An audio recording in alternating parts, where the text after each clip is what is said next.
Hi guys. Tonight we step quietly into a place where winter does not knock before entering. You are standing just outside a medieval monastery as the last light of day thins and slides away. Snow crunches softly beneath your feet. Not dramatically. Just enough to remind you that warmth is already behind you. The stone walls rise ahead. Tall and calm. Giving nothing away. No smoke curls from chimneys. No laughter escapes through cracks. The building feels less like shelter and more like a decision that has already been made for you. You probably won't survive this with your modern expectations of sleep. Your mattress, your heater, your phone glowing beside the bed. All of that would feel laughably fragile here, and that is kind of the point. So, before you get comfortable, take a moment to like the video and subscribe, but only if you genuinely enjoy what I do here. And as always, tell me where you're listening from and what time it is there right now. Now, dim the lights and follow the sound of your own breathing as you cross the threshold. The door closes behind you with a heavy, wooden certainty. Inside, the air feels different immediately. Colder. Yes, but also drier. It smells faintly of stone dust, old wool, and something herbal that has long since lost its sharpness.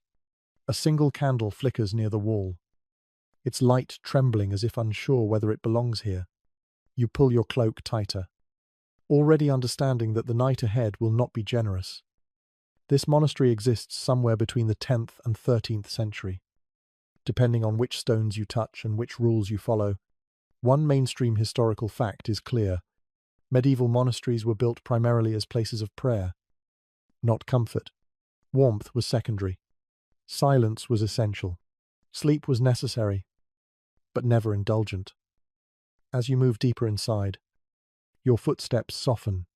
The floor is worn smooth by centuries of feet that walked the same paths at the same hours. You are not alone, but no one acknowledges you. Faces pass like shadows. Eyes lowered. Movements economical. These men have already accepted what the night will bring. Winter here is not treated as an enemy to be fought. It is treated as a condition to be endured. There is a quiet difference. You notice how thick the walls are. Impressive. Really. They keep enemies out and time slow, but they also trap the cold. Stone absorbs the day's chill and releases it slowly, like a memory that refuses to fade. By nightfall, the monastery is colder inside than out. This surprises many modern visitors, and historians still argue whether medieval builders fully understood this trade-off or simply accepted it as unavoidable. A bell sounds somewhere above you. Not loud, not urgent, just present. It marks the hour, not for clocks, but for souls. The sound travels through corridors and into your chest. Steady and calm. This bell will shape your night more than you realize. You are led, without words, toward where you will sleep. Along the way, you pass doorways that reveal nothing but darkness. No personal rooms, no private fires. Monastic life is built on shared experience, and that includes discomfort. A quirky detail often mentioned in surviving monastic records is that some monks believed cold nights reduced sinful thoughts. The logic was simple. It is hard to dwell on temptation when your toes are numb. Whether this was sincere belief or spiritual coping mechanism is something scholars continue to debate, but the idea lingered for centuries. You pause near a narrow window. Frost feathers the edges of the glass, turning moonlight into something blurred and distant.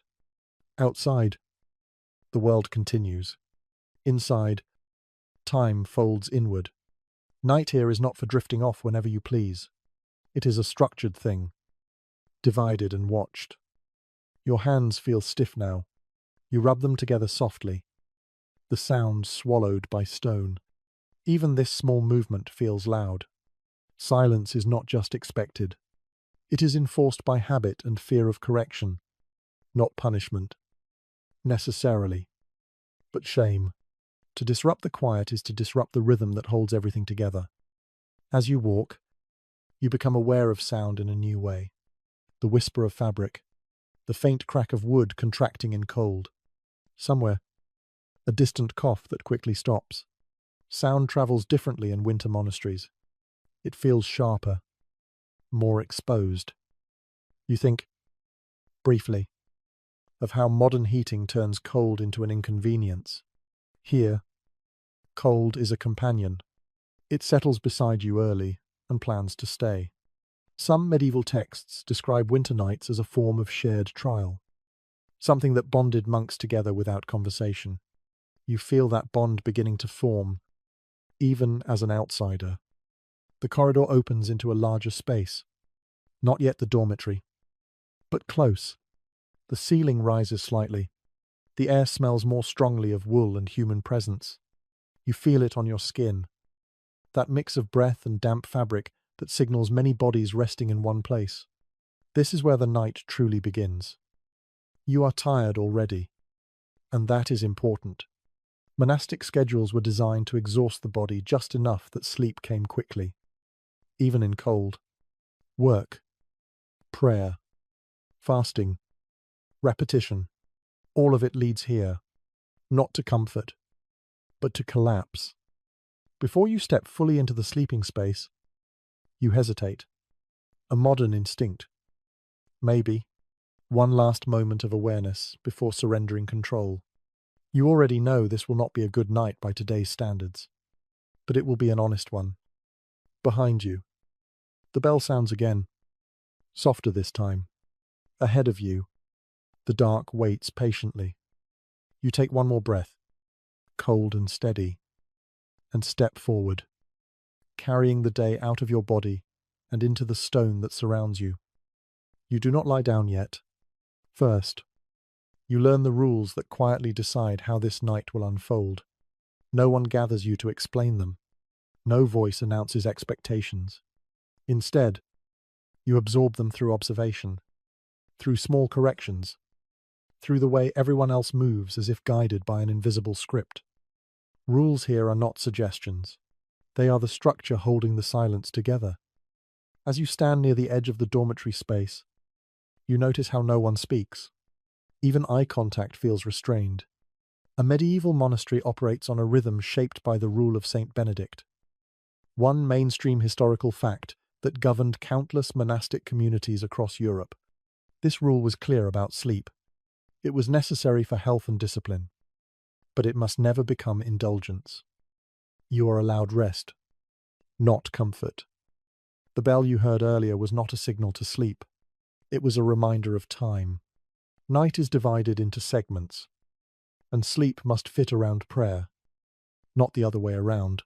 You will lie down soon, but you will also rise again long before dawn, when your body still pleads for warmth and stillness. You watch as monks prepare themselves with practiced economy. Cloaks are removed, folded, and placed carefully. Shoes are lined up in quiet rows. No one rushes. No one lingers.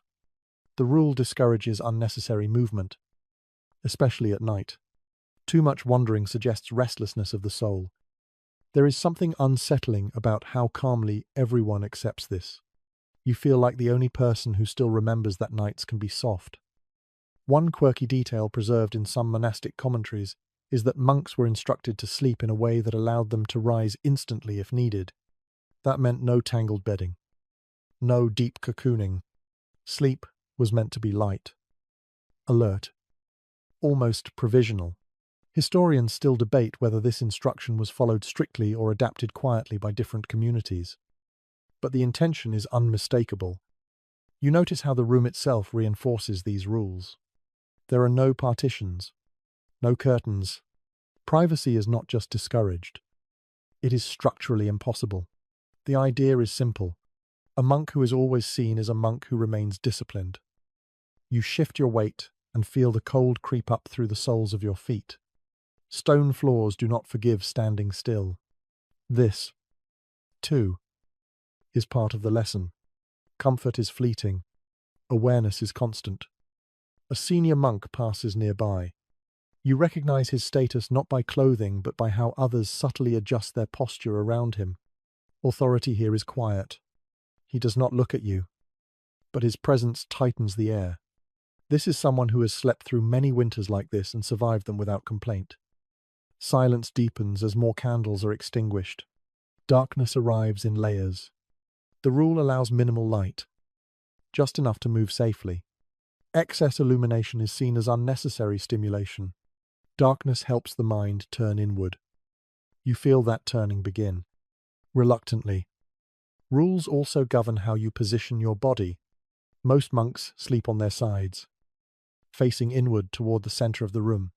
Turning your back to the group is subtly discouraged. Facing inward reinforces unity, even in unconsciousness. It is strange how something as private as sleep becomes communal discipline. There is no choosing your bedtime. The bell decides. There is no choosing your wake time either. That will come later, when another bell slices through the night without apology. Your body is not consulted. Some scholars suggest that this strict regulation of sleep helped monks detach from personal desire. Others argue it was simply practical, a way to keep large groups functioning smoothly in limited space. The truth probably lives somewhere between faith and necessity. You feel a small modern resistance rise in you. A question forms. Why accept this? Why not soften it? Add warmth. Add comfort. But the monastery does not answer questions. It absorbs them. You begin to understand that these rules are not meant to make the night easier. They are meant to make the self quieter. Cold, fatigue, and repetition strip away choices until only routine remains. As you prepare to lie down, you realize that sleep here is not an escape from discipline. It is part of it. Every position, every breath, every interruption has already been decided. The last candle goes out. Darkness settles fully now, thick and complete. You lower yourself toward the place that will serve as your bed, already aware that this night belongs less to rest and more to endurance. And somewhere above you, time waits, measured and patient, ready to call you back from sleep before you are ready. You begin by letting go of things, not symbolically at first, but physically, one small habit at a time. There is no ceremony for this, no speech about humility. You simply notice that what you are allowed to bring into the night is very little, and what you are expected to leave behind is almost everything else. Your outer cloak is already gone. Anything decorative or personal was surrendered earlier in the day, tucked away in places that feel more permanent than private. What remains on your body now is practical and plain. Rough wool against skin, linen beneath it, thin and worn from countless washings. The fabric smells faintly of soap and old smoke. Not unpleasant, just honest. Monastic rules from the period make one thing clear. Sleep is not a time for self-expression.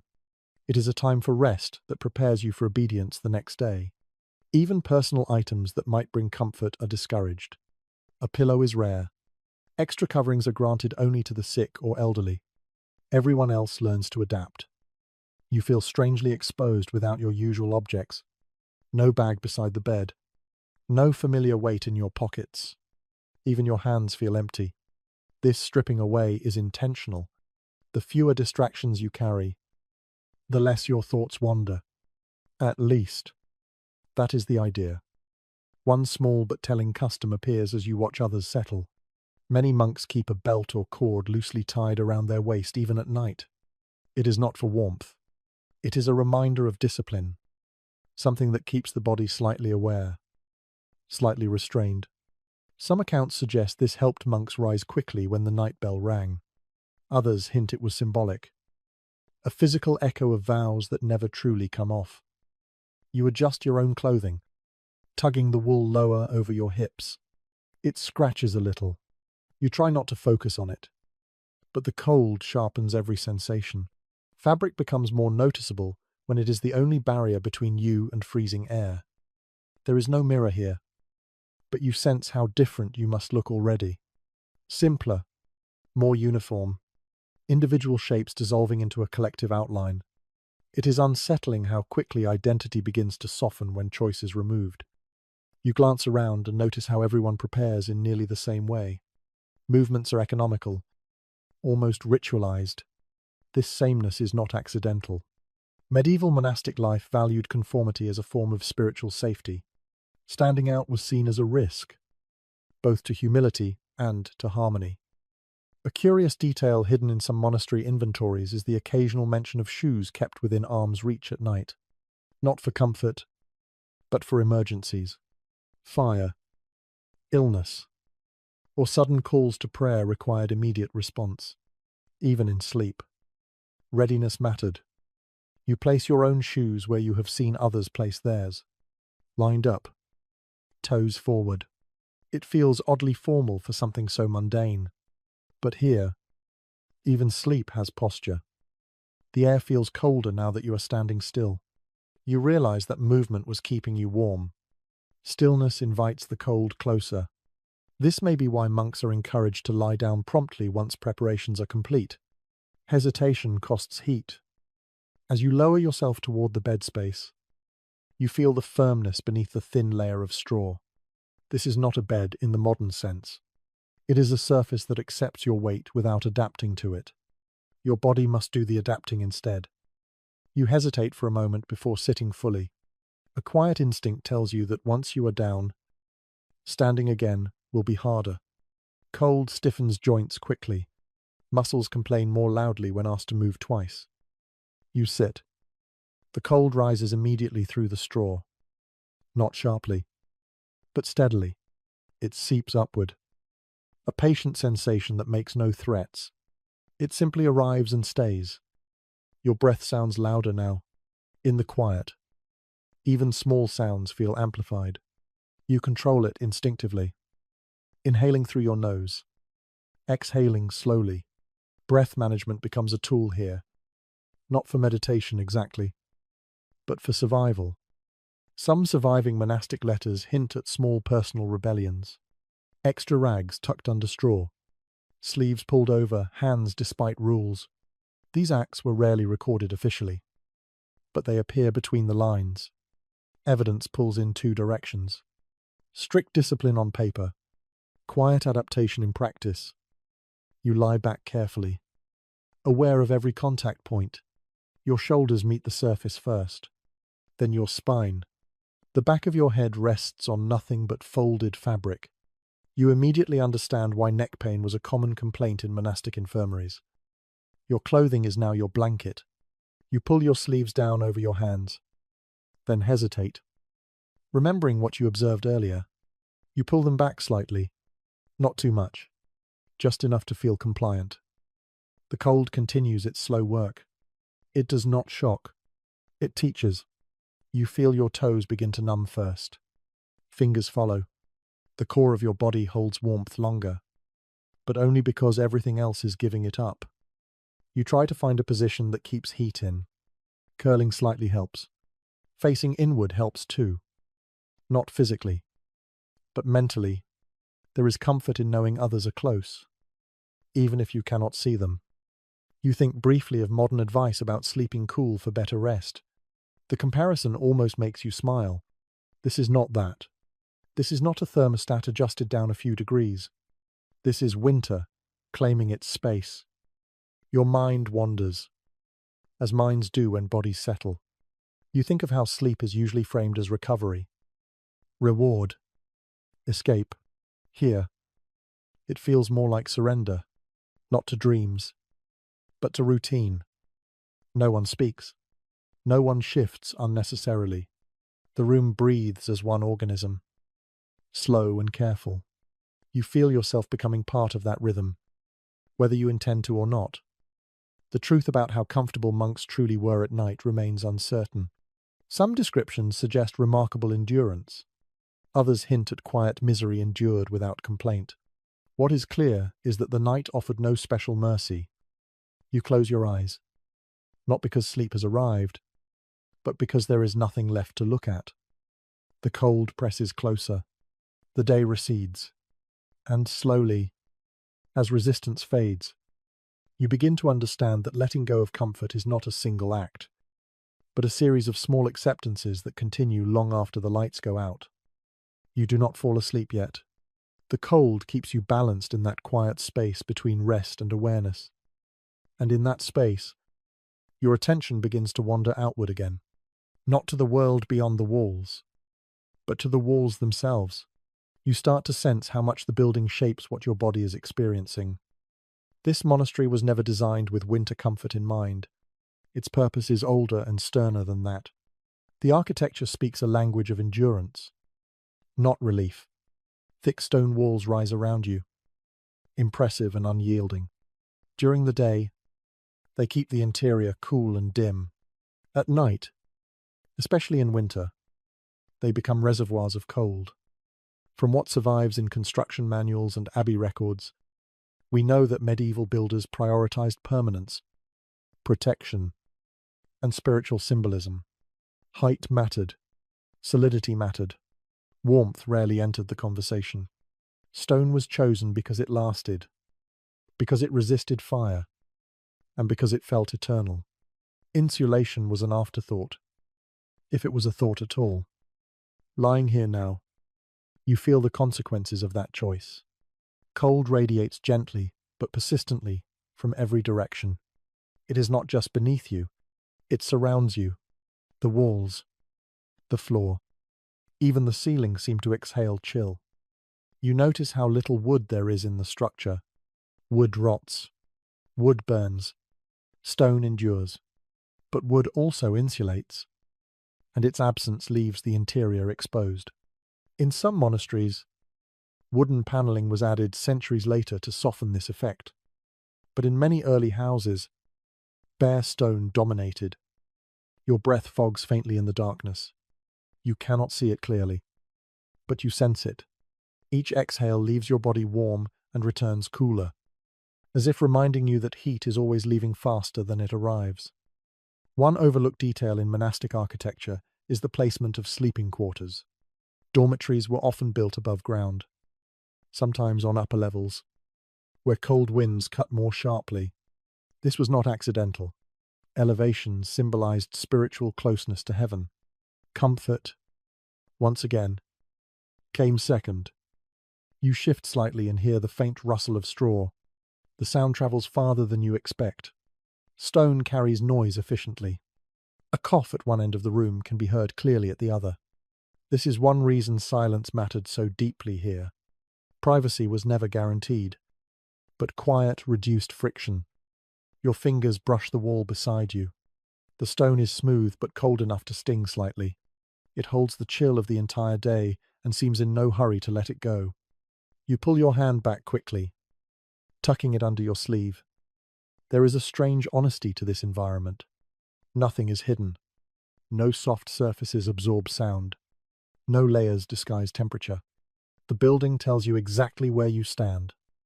Some monastic spaces were designed with small compromises. Narrow windows to reduce drafts, thick shutters to block night air. But glass was expensive and imperfect. Even closed windows leaked cold. In winter, monks often stuffed cracks with cloth or straw, though official rules rarely mentioned such adjustments. You imagine the builders centuries earlier, laying stone upon stone, focused on symmetry and strength. They likely understood winter well. Many came from rural backgrounds. They knew cold, but their goal was not to defeat it. It was to live alongside it, disciplined by it. There is an odd comfort in realizing this. The cold you feel is not neglect. It is inheritance. The ceiling above you disappears into shadow. Roofs here are high, allowing sound to rise and disperse. This helps during chanting and prayer. But at night, it creates a vast pocket of air that cools quickly. Heat rises and escapes upward, leaving sleepers below with the densest chill. Some later monasteries experimented with lower ceilings in dormitories, hoping to trap warmth.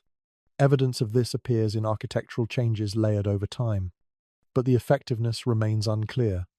Sources from different regions describe different results, suggesting adaptation was inconsistent. Your body adjusts again, curling slightly tighter. You tuck your chin down, trying to keep warmth from escaping your neck. These small adjustments feel instinctive, instinct. You wonder how many bodies have done the same thing in this exact spot. You notice a faint draft along the floor. Air moves subtly, drawn through gaps you cannot see. Stone contracts in cold. Mortar shifts. The building breathes in its own slow way. In some monasteries, sleeping quarters were placed near the church itself. This proximity allowed monks to rise quickly for night prayers. It also meant sleeping near large, unheated spaces that acted like cold wells. The church absorbed heat during the day and released cold at night, influencing nearby rooms. You sense this now. The cold feels directional, heavier from one side. You suspect the church lies that way. There is a persistent modern belief that medieval people were accustomed to cold in ways we are not. There is truth in that, but it can be overstated. Letters and infirmary records mention numbness, joint pain, and respiratory issues. Endurance existed, but so did suffering. The difference was expectation. Cold was normal, not negotiable. The architecture reinforces that lesson.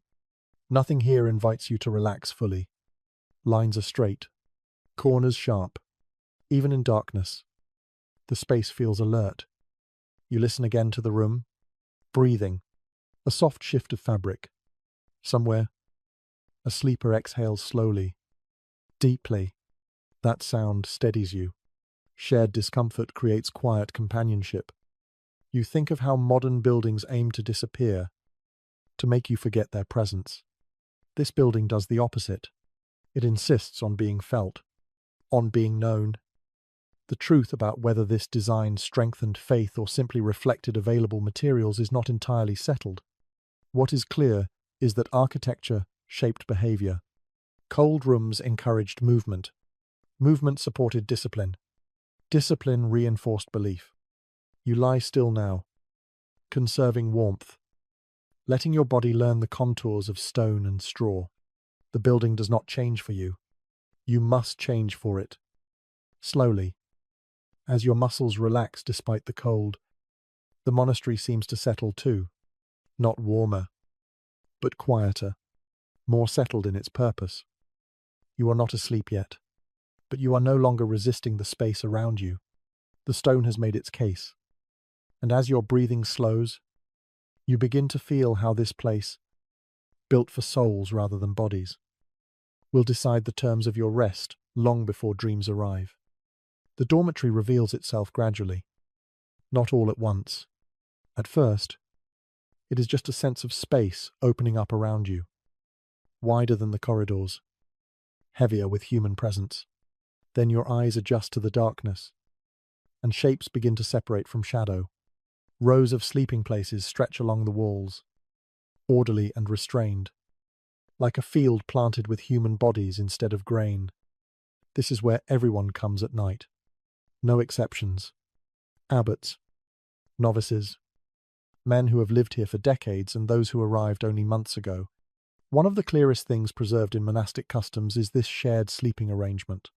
Separate rooms were rare and usually reserved for the sick.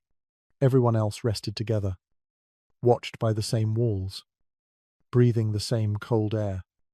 You become aware of how close everyone is, not touching, but near enough that a careless movement would brush another sleeve or elbow. The space between beds is measured, deliberate. Too far apart would suggest isolation. Too close would invite distraction.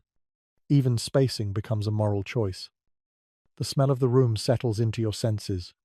Wool dominates everything. Old wool. Damp wool. Wool warmed briefly by bodies and then cooled again. Beneath it, there is straw and dust and stone. It is not unpleasant, but it is persistent. You will not forget where you are. As you lie still, you notice the soundscape of the dormitory. It is never silent. Not completely. There is breathing, uneven and layered. Some slow and deep, some shallow and cautious. A few breaths carry a faint wheeze, softened by age or cold. These sounds do not disrupt the quiet. They create it. You realize that sleeping here means surrendering the illusion of privacy entirely. Your body is known, even in rest.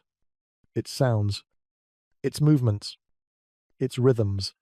In modern life, sleep is often hidden. Here, it is exposed. A small but revealing habit appears as your attention sharpens. Many monks sleep with their hands folded loosely over their chest or stomach, not clasped tightly, just placed there, as if echoing prayer even in unconsciousness. Whether this was intentional or simply comfortable is hard to say, but it appears again and again in descriptions of monastic nights. You shift slightly, testing the straw beneath you. It crackles softly, then settles. The sound feels too loud. You freeze, listening for reaction. None comes. No reprimand. No sharp inhale. The community absorbs it. There is comfort in that. A sense that small human needs are tolerated, even within strict discipline. The dormitory ceiling looms high above, invisible in the darkness, but present in the way sound behaves. Noise rises and disperses slowly. Nothing echoes sharply. The room feels vast, yet intimate, a contradiction you will grow accustomed to. You think of how different this is from sleeping alone. Alone, your thoughts bounce freely. Here, they feel constrained by proximity. You are aware of others without interacting with them. It creates a subtle pressure to be still, to align. In some monasteries, a single lamp or candle burned through the night, positioned so a supervising monk could observe the room, not to spy, but to maintain order. Even when eyes were closed, the possibility of being seen remained. Tonight, the light is minimal, but the habit lingers. Your body begins to adjust to the shared warmth. It is slight, but noticeable. Dozens of bodies release heat, and some of it lingers low in the room. It is not enough to banish the cold, but it takes the edge off. This is one of the quiet advantages of communal sleep. There is also shared vulnerability. Illness spreads more easily here. Coughs echo. Fevers pass silently from body to body. Records from infirmaries suggest winter outbreaks were common, and dormitories played a role. Yet the arrangement persisted. Community mattered more than risk. You listen as someone nearby shifts in their sleep. Straw rustles. Fabric sighs. Then stillness returns. No one speaks. Even murmurs are rare. Talking in sleep was sometimes noted with concern, seen as a sign of unrest. The cold continues its steady presence. It no longer shocks you. Instead, it presses gently, encouraging stillness. You find yourself minimizing movement, not out of rule alone, but because motion costs warmth. You sense how the dormitory trains the body, how repeated nights like this would shape posture, breathing, even thought patterns. Over time, discomfort becomes familiar. Familiarity dulls complaint. There is an odd moment of connection when you realize everyone here is experiencing roughly the same thing. No one is warmer than you. No one is truly comfortable. Equality, in this case, is literal. Some modern writers imagine medieval monks as serene figures, untouched by physical hardship. The reality is quieter and harder. Serenity, if it came, grew out of endurance, not ease. Your mind drifts again. But the presence of others anchors it. You cannot spiral too far inward when surrounded by breathing bodies. The dormitory pulls you back, again and again, into the shared present. You wonder how many winters passed for the men around you. How many nights like this shaped their understanding of faith. Repetition has power. Cold nights repeated, hundreds of times, change expectations. You become aware of your own breath matching the rhythm of the room. Slower now, deeper. The communal pace influences you. Like a tide, a distant sound filters in through stone. Wind, maybe, or the faint groan of the building as it settles. Winter makes structures speak in subtle ways. You listen without anxiety. Nothing here is urgent at night unless the bell says so. Gradually, Your thoughts lose their edges. The dormitory becomes less a place and more a sensation. Weight, cold, breath, presence. You are not asleep yet, but you are no longer fully awake either. This in-between state feels different here, less dreamy, more grounded. As you settle deeper into the straw, surrounded by others doing the same, you understand something quietly important. Sleep in this monastery is not an individual act. It is a collective pause. The day will return soon enough. The bell will see to that. For now, the dormitory holds you, cold and crowded and strangely steady, teaching you how to rest without retreating from the world around you. You become aware of the bed by how little it does for you. There is no sinking sensation, no gentle adjustment to your shape. Instead, the surface beneath you remains firm and indifferent, as if reminding you that its purpose is to hold you, not comfort you. Calling it a bed feels generous. It is a frame, sometimes nothing more than a low wooden platform or even a raised edge built into the wall. On top of it rests straw, packed thin and uneven, replaced periodically but never softened. Over time, the straw flattens, breaks, and shifts, creating small ridges that press into your back and hips. From surviving rules and inventories, it is clear that straw bedding was the standard for most monks. Feathers were expensive and associated with luxury. Wool stuffing appeared occasionally, but even that was rare. The goal was support, not ease. You test the surface beneath you again, shifting your weight carefully. A sharper piece of straw presses against your shoulder blade. You move an inch to the side, then stop. Every movement feels deliberate now. Too much shifting draws attention and costs heat. Your spine slowly learns the shape of the boards beneath the straw. You can feel where wood joins wood, where gaps allow colder air to creep upward. The bed is elevated just enough to separate you from the coldest layer of air near the floor, but not enough to insulate you completely. This small elevation mattered. Floors in stone buildings were often the coldest surfaces at night. Even a few inches made a difference. It is one of those quiet design choices that only becomes meaningful in winter. A strange detail appears in some descriptions of monastic sleep. Novices sometimes complained that straw attracted insects. Fleas and lice were common companions, especially in colder months when animals were kept closer to human spaces. Bedding was cleaned, but never sterilely. It is possible that itching and discomfort were as much a part of the night as cold. You notice an occasional twitch nearby. Someone scratches briefly, then stills. The movement is quick, practiced, restrained. You lie on your side now, knees slightly bent, arms folded inward.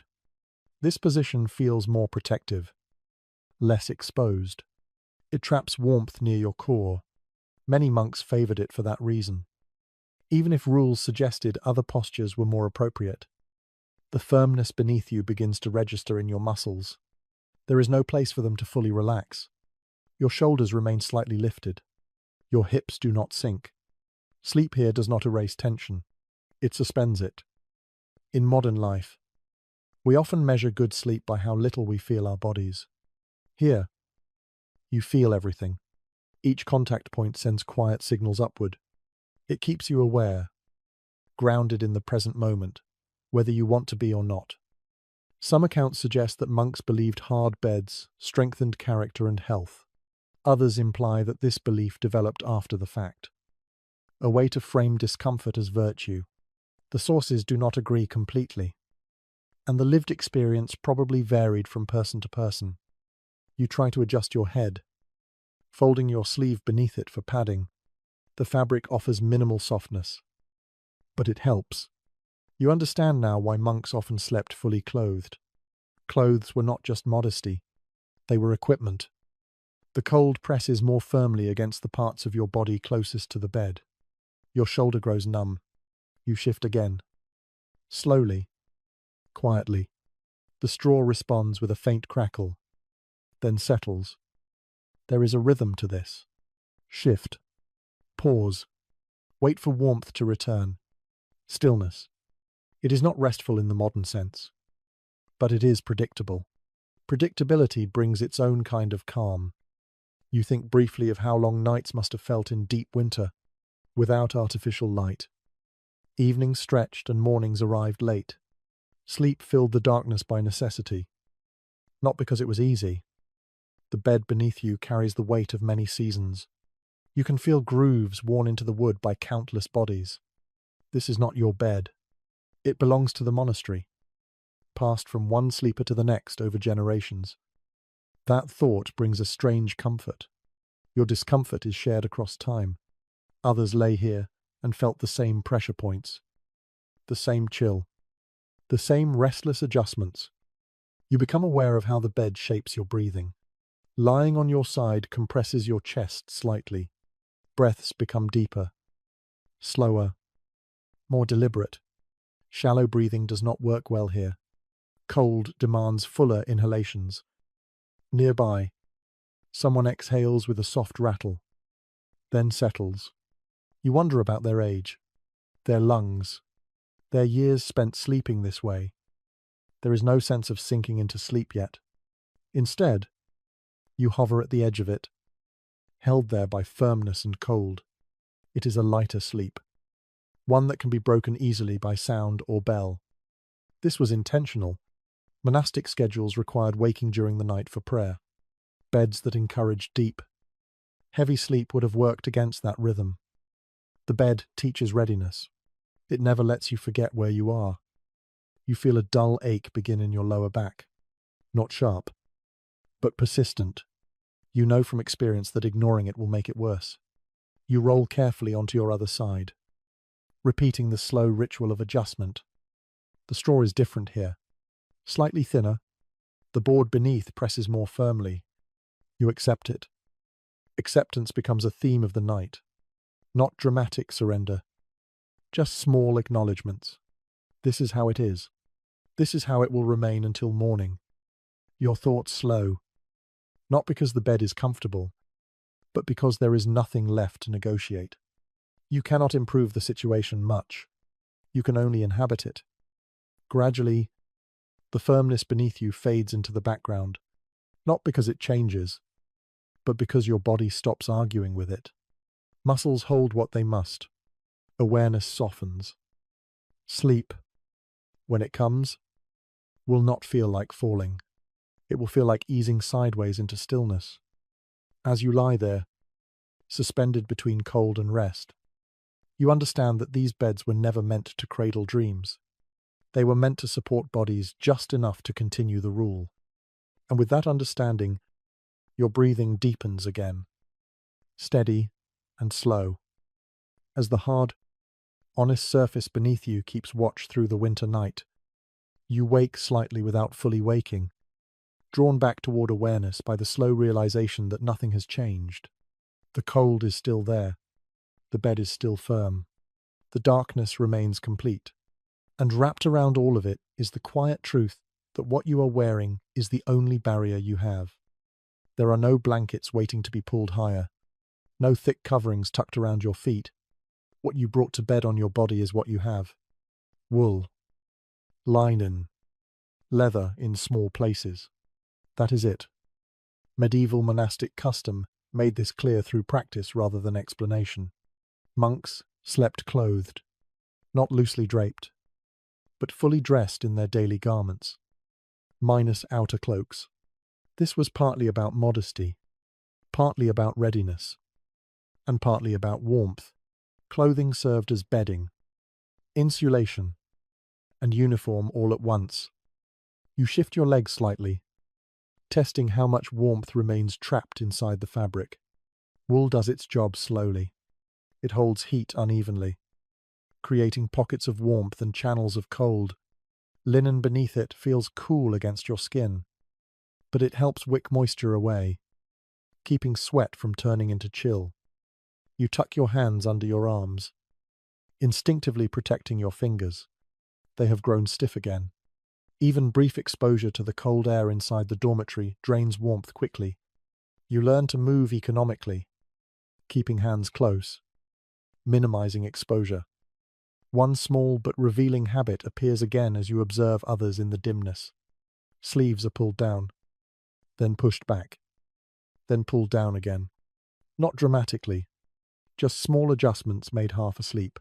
It is the kind of motion you would never notice in daylight. But here it stands out.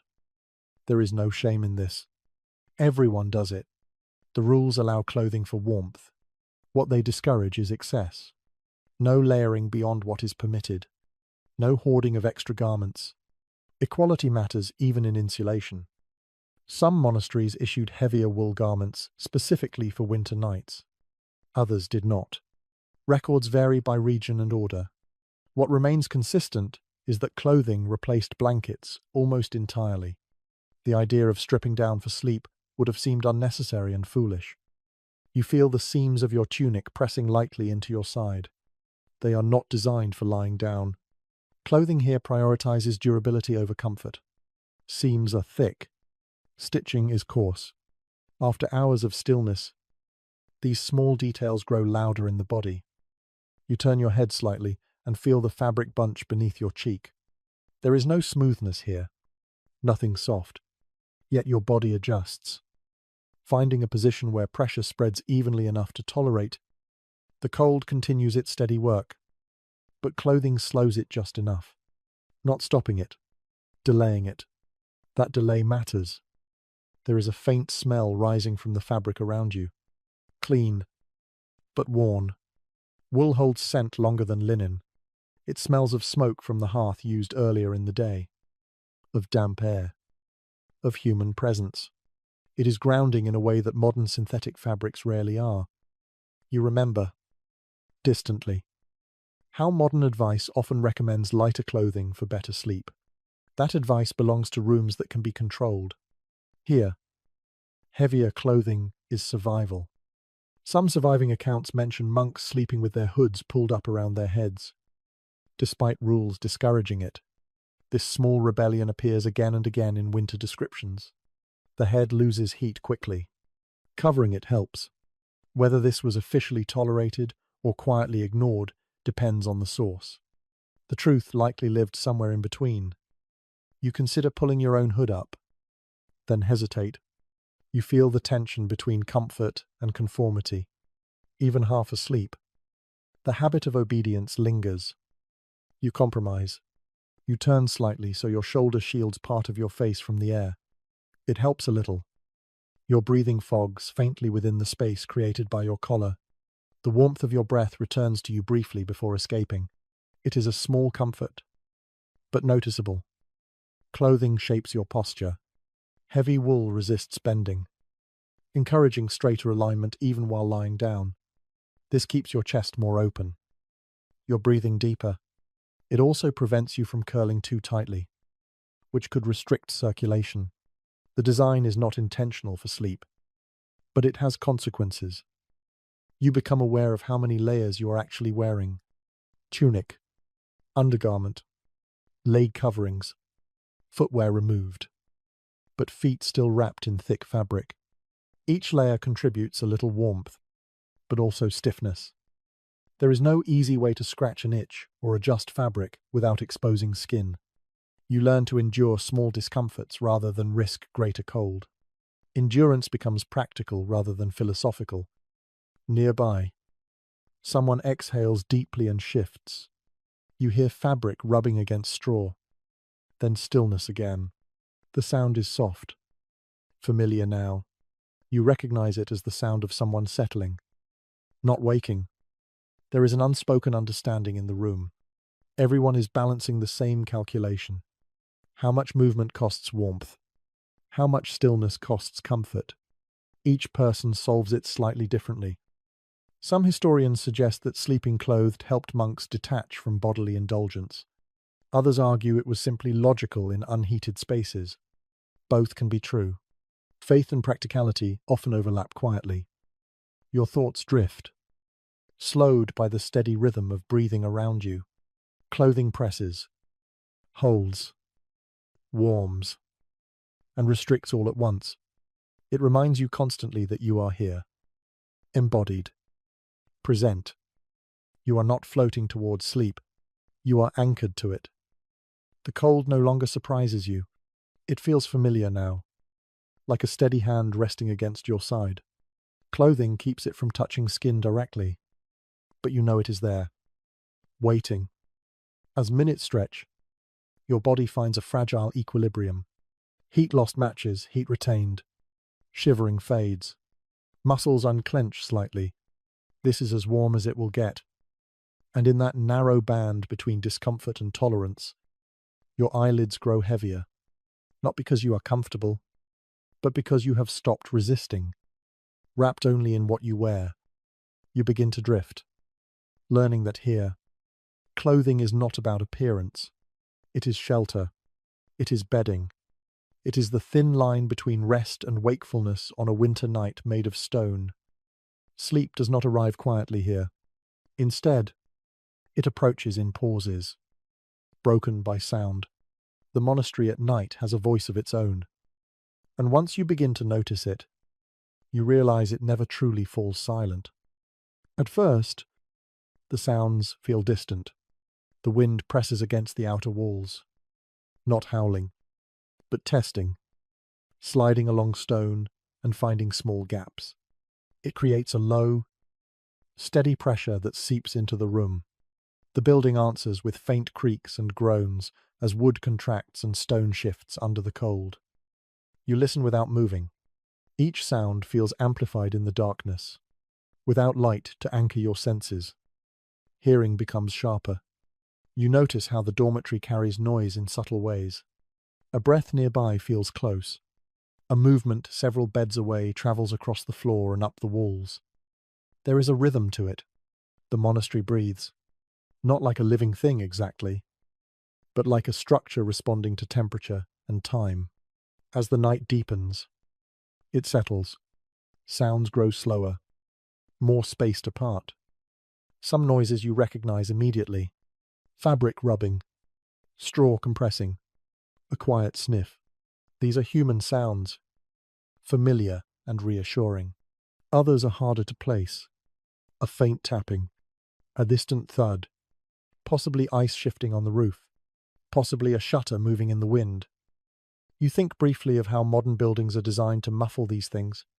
Insulation hides sound. Double walls absorb vibration. Here, nothing is hidden. The building tells you what it is experiencing. There is an old belief, noted in several monastic writings, that nighttime sounds could distract the mind toward fear or imagination. Monks were encouraged to accept these sounds without interpretation. Not every noise meant danger. Most were simply the world continuing. You test this advice now. A sudden crack echoes softly. Like wood splitting, your body tenses. Then you breathe out slowly. No footsteps follow. No alarm bell rings. The sound fades back into the fabric of the night. The wind shifts direction. You hear it slide along the length of the wall.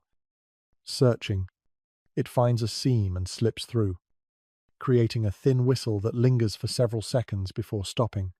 Cold air follows, brushing your cheek. You pull your chin down slightly, then hold still again. Some monasteries were built near forests or hills. Night sounds from animals occasionally reached the dormitory. An owl call, a distant bark. In winter, these sounds were rarer, muted by snow and cold. Still, they happened. The outside world was never completely shut out. You listen carefully, separating layers of sound. Closest are the breaths. Then, the subtle movements of bodies adjusting. Beyond that, the building itself. Beyond that, the world. There is a moment when you realize that listening like this keeps you awake, yet ignoring the sounds feels impossible. Your mind is alert, scanning gently, learning the pattern. This kind of listening is not anxious. It is attentive. The difference matters. A strange comfort emerges from repetition. When a sound repeats without consequence, it loses its power. The second creak is less startling than the first. The third barely registers. In this way, the monastery teaches you how to rest within awareness, not by removing stimulation, but by making it predictable. You notice a faint drip somewhere. Slow, regular, possibly melting frost or condensation from breath collecting on stone. It creates a small rhythm, almost like a clock. Each drop marks time passing, even in darkness. Some accounts mention monks using these sounds as anchors during prayer and rest. Instead of resisting noise, they folded it into their attention. The mind learned to stay present rather than wander. You experiment with this. You focus on the drip, then on the breath of the person nearest you, then on your own breath. The sounds layer and merge. A cough breaks the pattern briefly. Someone clears their throat. Quietly, with restraint. The sound echoes more than expected. You wait, wondering if it will disturb others. It does not. The dormitory absorbs it and returns to stillness. Your own breath slows as you listen. Longer inhales, softer exhales. You feel the warmth of breath against your collar. Then its absence. Outside, wind brushes against the roof again. This time slower. It feels like a hand smoothing over stone. The building responds with a low creak that settles quickly. You realize that the monastery does not fight sound. It carries it. Sound moves freely here, just as cold does. Both are part of the same environment. Some modern interpretations suggest that constant sound would have made deep sleep difficult. That may be true. But sleep here is not meant to be deep in the modern sense. It is meant to be sufficient. Your thoughts drift, then return, then drift again, guided by sound rather than images. There are no screens behind your eyelids. No artificial hum. Only layers of real noise. At some point, you stop labeling sounds. They become texture rather than information. The wind is no longer wind. The creak is no longer creak. They blend into a single, shifting backdrop. This is when sleep begins to loosen its hold on consciousness. You feel your body grow heavier. Even as your awareness floats, the bed beneath you remains firm, but your muscles stop pushing against it. They accept its shape.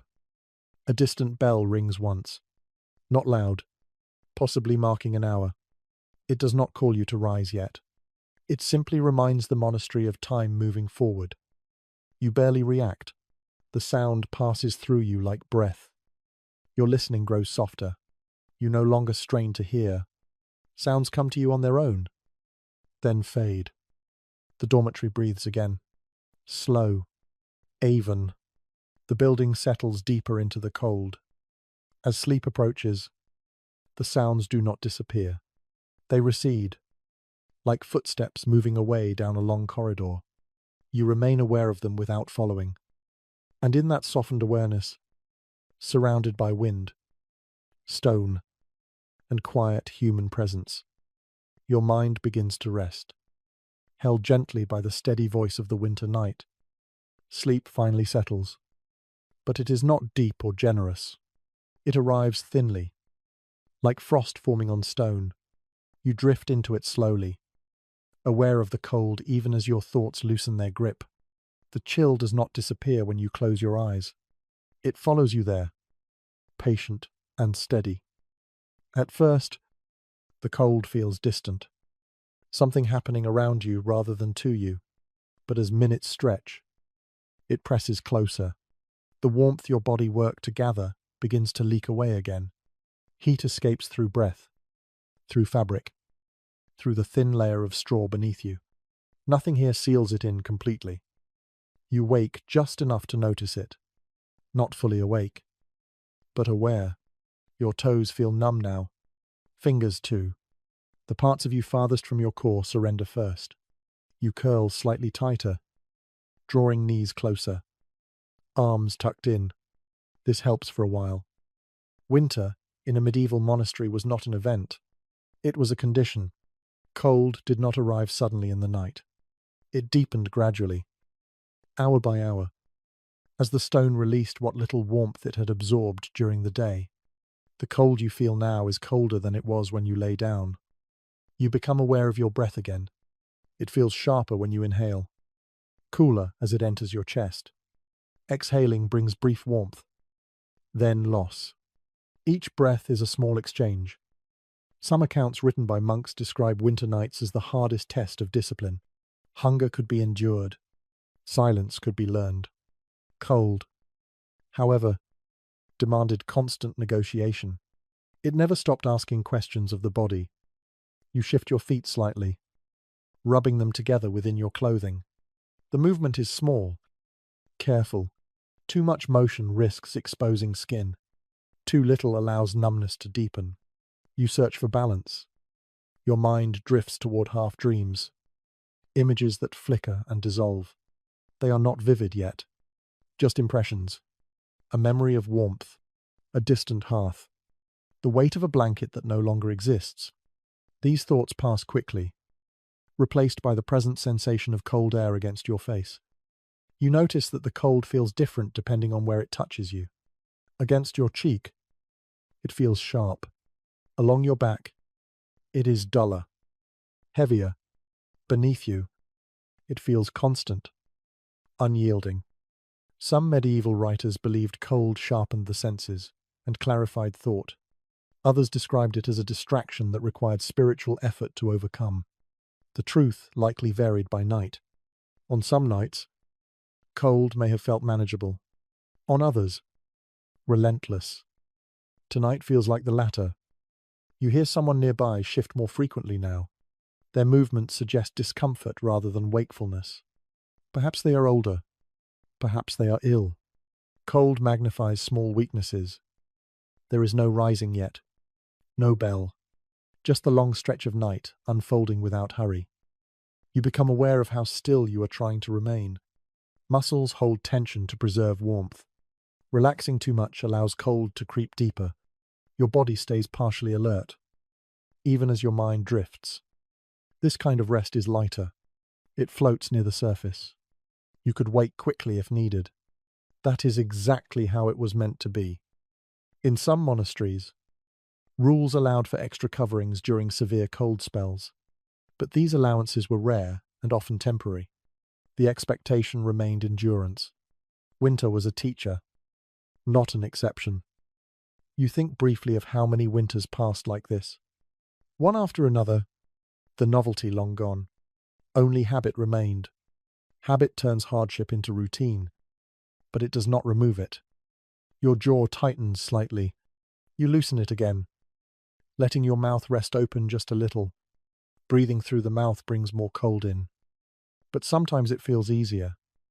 You tuck your chin down further, trying to protect your throat. This helps. The warmth of your breath stays closer to your chest. The cold feels heavier now, pressing rather than brushing.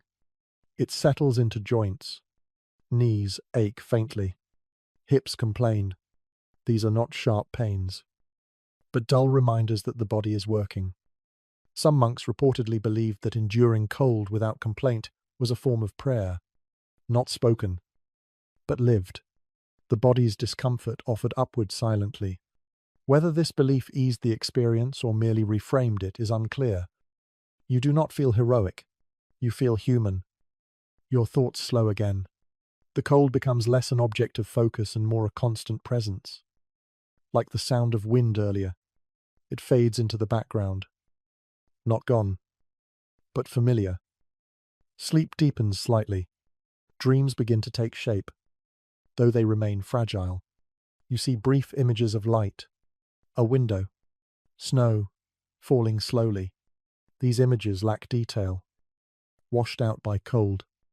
You wake again when your shoulder grows too numb. You shift carefully, redistributing weight. The movement wakes you more than you want, but it is necessary. The straw rustles softly, then settles. No one reacts. The room remains steady.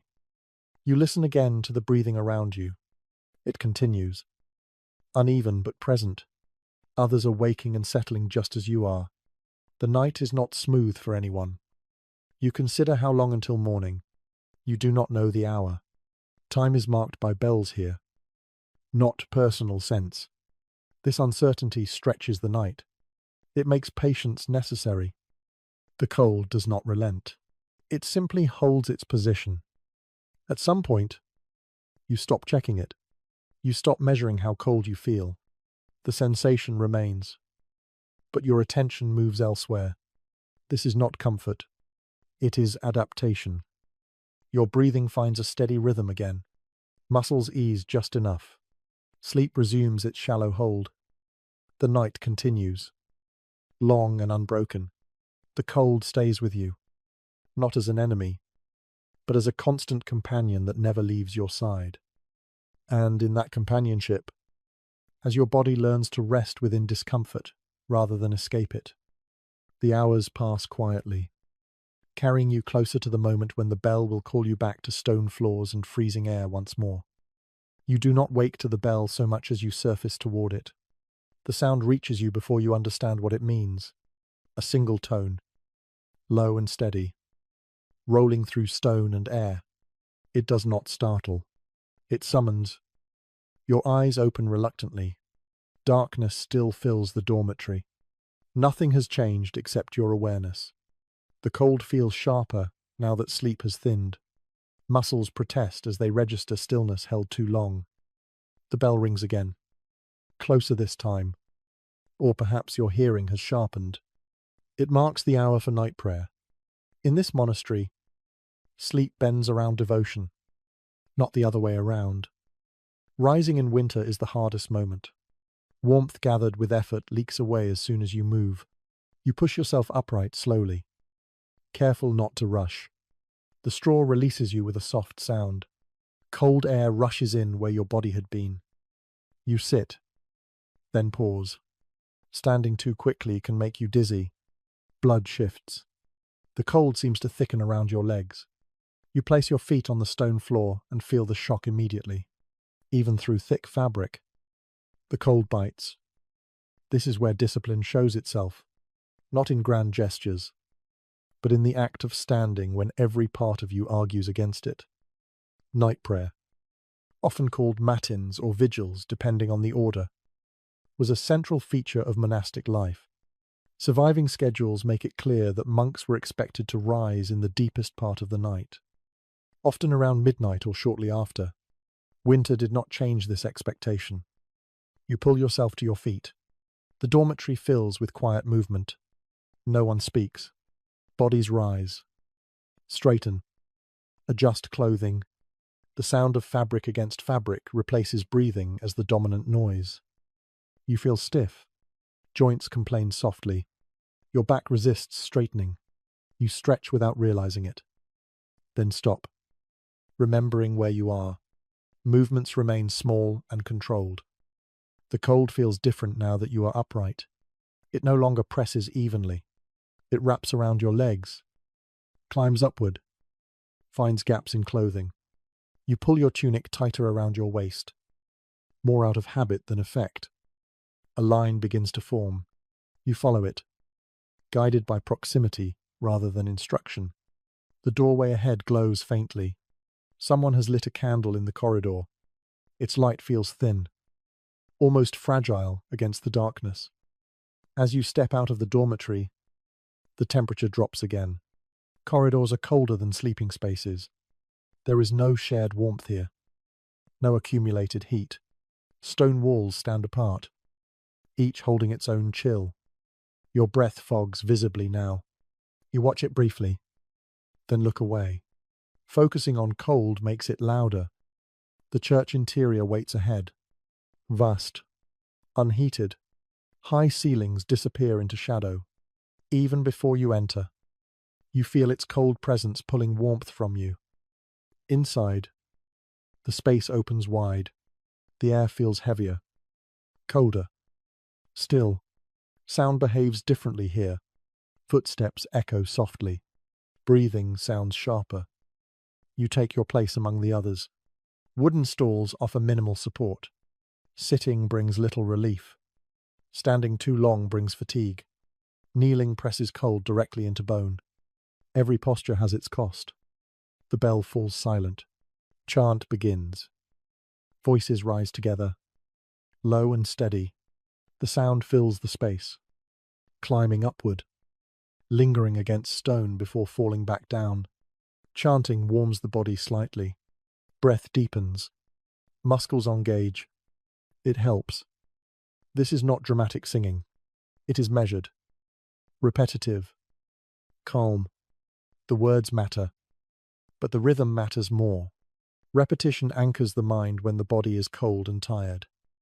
You feel warmth spread faintly through your chest as you chant, not enough to chase away the cold, but enough to remind you that movement creates heat. Stillness invites chill. Some accounts suggest that night prayer was intentionally placed during the coldest hours to sharpen focus. Fatigue strips away excess thought. Cold keeps the body alert. Together, they narrow attention. Whether this was deliberate design or inherited tradition remains uncertain. What is clear is that the effect was powerful. Your voice blends with others. Individual tones disappear into a shared sound. There is comfort in that. No one voice carries responsibility. The group holds the chant together. You notice how the sound warms the space psychologically, if not physically. The church feels less empty when filled with voices. Cold still presses in, but it feels less isolating. Time stretches. You do not know how long you have been standing. The chant continues. Unbroken. Your legs ache. You shift weight slightly, careful to remain quiet. At moments, your mind wanders. It drifts toward sleep again, carried by rhythm. Then a change in tone pulls you back. Attention returns. This cycle repeats. Focus. Drift. Return. Eventually, the chant slows. A final phrase lingers. Then fades. Silence returns. Heavier now that sound has left it. You stand still, listening to your own breath. It feels loud in the sudden quiet. The bell rings again. Softer this time. The signal to return. You turn and follow the others back through corridors that feel even colder than before. Your body, warmed slightly by movement and voice, now loses heat quickly. The contrast stings. Back in the dormitory, you move faster. There is no lingering now. Everyone knows what to do. You lower yourself back onto the straw, pulling limbs close, reclaiming the small pocket of warmth you left behind. The bed feels colder than before, but also familiar. You curl into the position you practiced earlier. Clothing settles. Straw shifts. Your breath slows again. The bell has done its work. Night prayer fractures sleep, but it also structures it. Without this interruption, the night might stretch endlessly. With it, time gains shape. You close your eyes, aware that rest will return quickly now. Fatigue deepens after interruption. The body accepts sleep more readily. As you settle, the cold feels less aggressive. Perhaps because you know it now. It has shown its worst. You have risen and returned. You have endured this cycle once. There will be more nights like this. More bells. More cold floors. More chants rising into darkness. For now, though, you allow your body to sink back into stillness. Breath evens out. Muscles soften just enough. The monastery grows quiet again, holding you in its cold. Ordered embrace, as sleep resumes its patient. Shallow hold. Sleep returns, but it feels thinner now. Stretched after interruption. Your body settles more quickly than before, yet it does not sink as deeply. Fatigue presses down, heavy and dull, while alertness lingers just beneath the surface. This is the pattern you begin to recognize. Rest here is never whole. It comes in fragments, shaped by bells and cold and obligation. You drift off knowing you will be called back again before morning truly arrives. Your breathing evens out. Slower now. Steadier. Muscles loosen just enough to stop aching. The bed remains firm. The straw unchanged. But your body has learned its contours. Familiarity softens resistance. Still, sleep stays light. You are aware of small changes. A shift of air, a distant sound, someone turning nearby. Each stimulus pulls you closer to waking, then releases you again. This broken rest was not considered a failure in monastic life. In fact, many rules and commentaries treat it as ideal, continuous.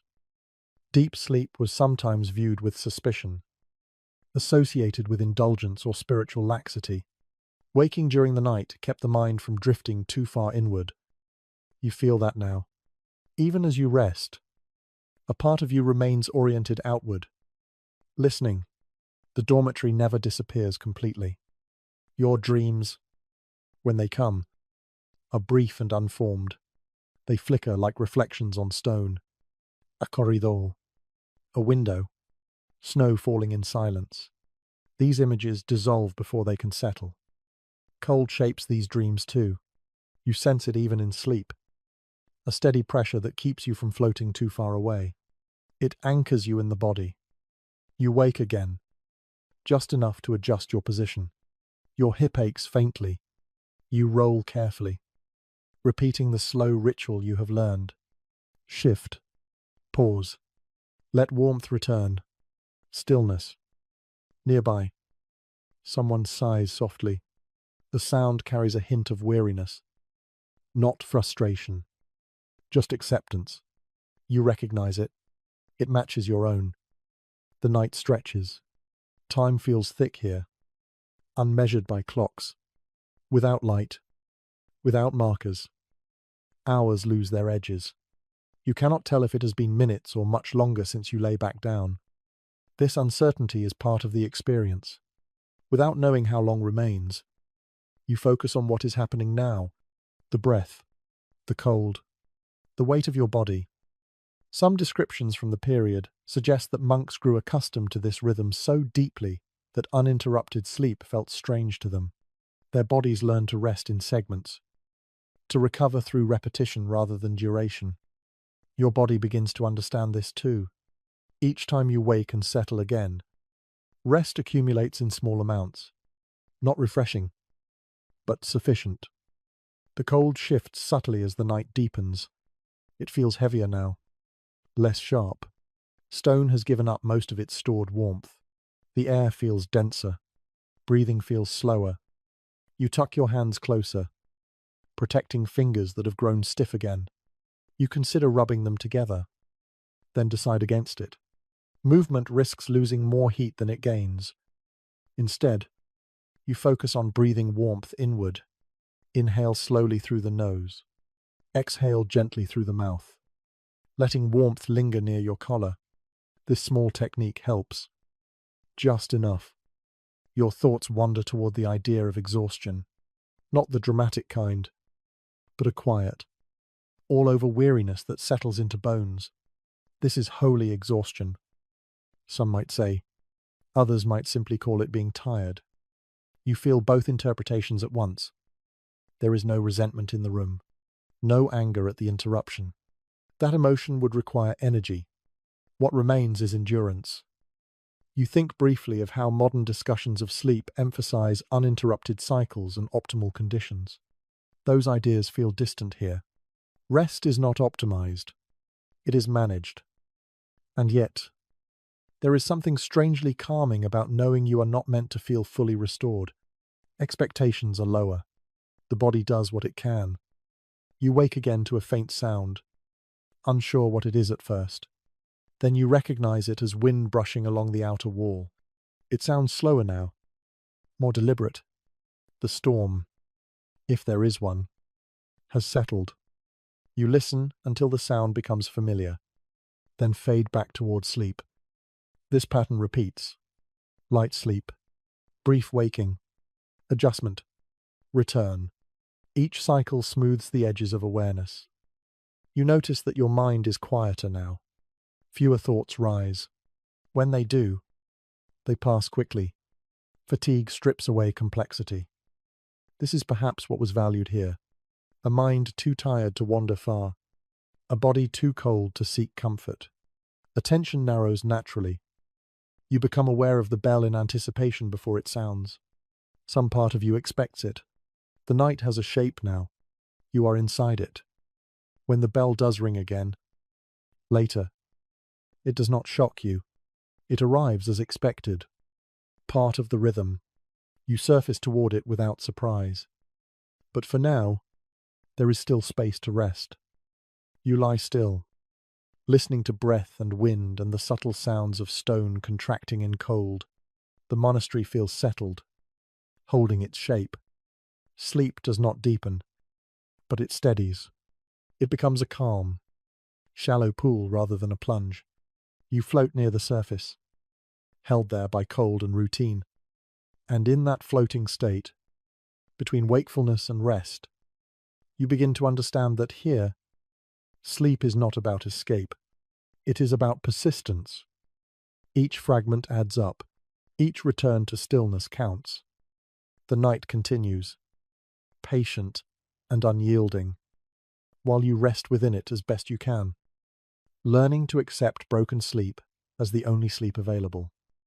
The absence of fire becomes more noticeable as the night stretches on. You realize it not because you expect flames, but because your body keeps searching for a source of warmth that never arrives. There is no hearth glowing softly at the edge of the dormitory, no embers hidden behind stone, just cold air, steady and impartial. Fire, in this place, is a carefully controlled presence. It belongs to kitchens, to workshops, to infirmaries when illness demands it. It does not belong to sleeping spaces. The risk of flame in a room full of straw and wool is too great. Safety, once again, outweighs comfort. You feel the logic of this rule as much as you understand it. Straw beneath you would catch instantly. Wool would smoulder. Stone walls would not save you if fire took hold. The memory of past fires lingered in many monasteries, sometimes preserved in charred beams or rebuilt wings. Nighttime was especially dangerous. Because of that, most monks slept without any direct heat source at all. Even in the harshest winters, fires were kept away from dormitories. This was not negligence. It was caution learned through loss. You imagine what a small fire might do for you right now. The glow, the warmth spreading outward, the relief in your joints. Then you imagine how quickly that same fire could turn the room into chaos. Panic, smoke, trampled straw. The thought fades. Instead, the monastery relies on bodies and walls and routine. Warmth is meant to come from within or not at all. Some monasteries did allow limited warming practices before bed. A visit to the kitchen hearth. A brief pause near a fire in a workroom. These moments were short, controlled, and shared. They offered temporary relief, not lasting comfort. You remember passing a hearth earlier in the day, the way heat clung to your clothes afterward. That warmth feels distant now, like a memory of summer. The cold presses into your joints again. Knees ache faintly. Your lower back stiffens. Without fire, the body has no chance to reset fully. It remains in a constant state of mild contraction, guarding heat. You shift slightly, then stop. The straw beneath you sighs, then stills. You wait, listening. No reaction. You settle again. The absence of fire also changes the smell of the room. Without smoke, the air stays clean but sharp. There is no comforting scent to soften the night. Just wool, breath, and cold stone. Some records mention that monks believed enduring cold without fire strengthened discipline and humility. Others simply describe it as necessary. Wood was valuable. Firewood had to be gathered, stored, rationed. Burning it through the night for sleep would have been wasteful. You consider how different this is from modern ideas of comfort. We use heat to push winter away. Here, winter is allowed inside, as long as it behaves. The building itself feels colder without fire nearby. Stone walls absorb chill deeply when unopposed. Over weeks of winter, they become reservoirs of cold that no single hearth could undo. Your breath feels heavier now. Each inhale draws in cold air that cools your chest before your body can warm it. Exhaling feels like a small release, warmth leaving you again. You focus on breathing slowly. Faster breaths bring in more cold. Slower breaths conserve warmth. This rhythm becomes instinctive. Nearby, someone shivers briefly. The movement is small, controlled, quickly stilled. Shivering wastes energy. It is a last resort. Everyone here knows that. There is an odd clarity that comes with this kind of cold. Your thoughts sharpen briefly. Then, simplify. Complex worries fade. Only immediate sensations remain. You think of how fire changes social spaces. People gather around it. Conversation flows. Here, without fire, the dormitory encourages stillness and inward focus. There is nothing to gather around, nothing to watch. Darkness and cold work together. They narrow attention. They quiet the mind. Some monks believed this environment made prayer more sincere. With no distractions, thoughts turned naturally toward reflection. Others likely endured it without attaching deeper meaning. Both experiences could exist side by side. You feel your shoulders tense again. You consciously let them drop slightly. Conserving energy. Muscles learn to hold less. The cold is steady now, no longer changing rapidly. It has reached a kind of equilibrium. Your body has adjusted as much as it will. You wonder how newcomers coped during their first winters. The shock must have been intense. Over time, tolerance would grow. Expectations would shift. What once felt unbearable would become familiar. That familiarity did not mean comfort. It meant predictability. You rest in that predictability now. No fire will appear. No sudden warmth will arrive. Knowing this removes a layer of waiting. Your mind drifts toward half sleep again. Thoughts loosen. Images flicker briefly, then fade.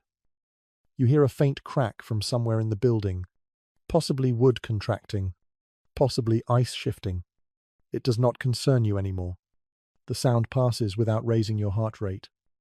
The absence of fire also means the absence of light. Darkness remains complete. Candles are not burned through the night here. Oil is precious. Light is rationed. This darkness deepens the sense of isolation from the outside world. There is no moonlight inside these walls. No glow from hearths. Just shadow and shape. Your eyes remain closed. There is nothing to see anyway. You feel your body grow heavier again. Fatigue builds quietly, layer by layer. Even without warmth, exhaustion brings a kind of release. Sleep returns. Shallow but steady. You float just beneath the surface. Aware of cold, but no longer reacting to it strongly.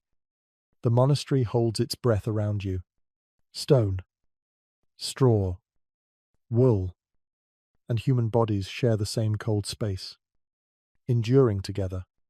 Fire will return in the morning, in kitchens and workrooms.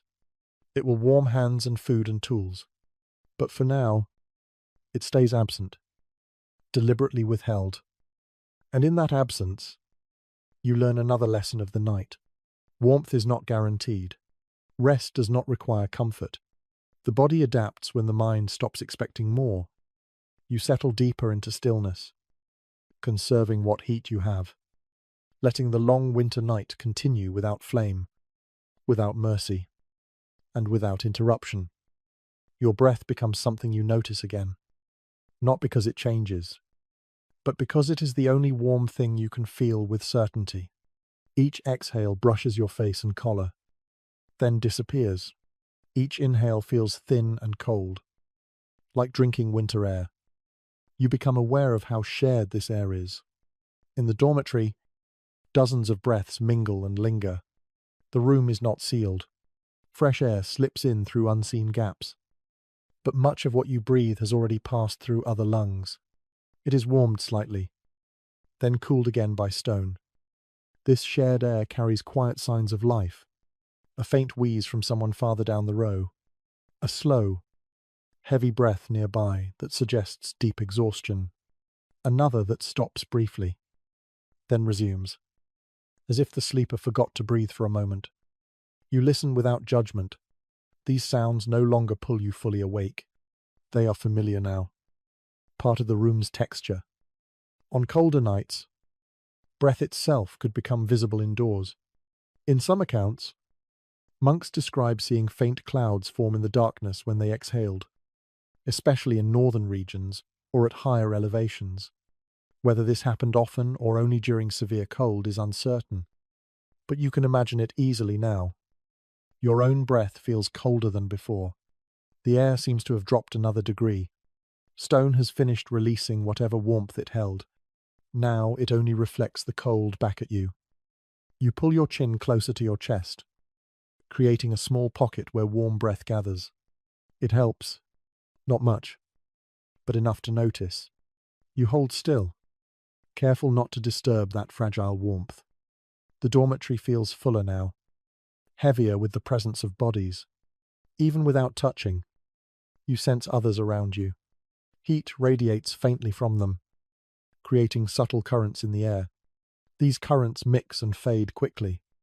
This closeness offers comfort and risk at the same time. Illness spreads easily in such spaces. Cold weakens resistance. Winter was often the season when coughs deepened and fevers lingered. Monastic records from infirmaries mention this quietly, without drama. Yet the arrangement persisted. Community mattered. Isolation was not the answer. You notice that your breath has slowed further. Longer pauses between inhales. Your body is conserving energy. This is not deliberate. It happens on its own. A faint crackle draws your attention. Someone nearby shifts, and a layer of frost that formed on their sleeve breaks silently. You had not noticed it forming, but now you understand that moisture from breath settles on fabric and freezes slowly. Wool can hold that frost without showing it. This detail makes the cold feel more real. It is not just in the air. It clings. You consider how the body manages heat in such conditions. Blood retreats from extremities. Core temperature is protected at all costs. Fingers and toes pay the price. Your hands are numb now, but not painfully so. Sensation fades into dull awareness. You resist the urge to move them. Movement would expose them to colder air. You listen again to the room. Breathing dominates now. It rises and falls in uneven waves. There is something steadying about it, a reminder that everyone here is still alive, still enduring. The sound of breath also marks time. Without bells or light, you count moments by inhales and exhales. Not precisely, just enough to feel time passing. Some monks believe that paying attention to breath helped quiet the mind. Whether taught intentionally or discovered through experience, this focus appears in several descriptions of night prayer and rest. You practice it now, without calling it anything. Inhale, pause, exhale, pause. Your thoughts soften, the edges blur. Cold remains, but it no longer demands commentary. The air smells different now, sharper, less human. As hours pass, breath carries less warmth, less scent. Cold air dominates. You hear a faint sound from outside, perhaps snow shifting on the roof, perhaps ice forming along an edge. The sound is delicate, almost like a whisper. It does not disturb you. Inside, the room feels settled. No one moves much now. Fatigue has deepened. Bodies have found their balance between stillness and tolerance. You feel your own body sink further into that balance. Muscles stop adjusting. They hold quietly. The breath near your face feels warmer now, or perhaps you are simply noticing it more. It forms a rhythm you can follow downward into rest. You are dimly aware that another bell will come eventually. The thought no longer causes resistance. It feels inevitable, like dawn after night. For now, the night stretches on, cold and shared. Breath continues to rise and fall, marking life in the darkness. Your eyelids feel heavy. You let them stay closed. There is nothing else to do.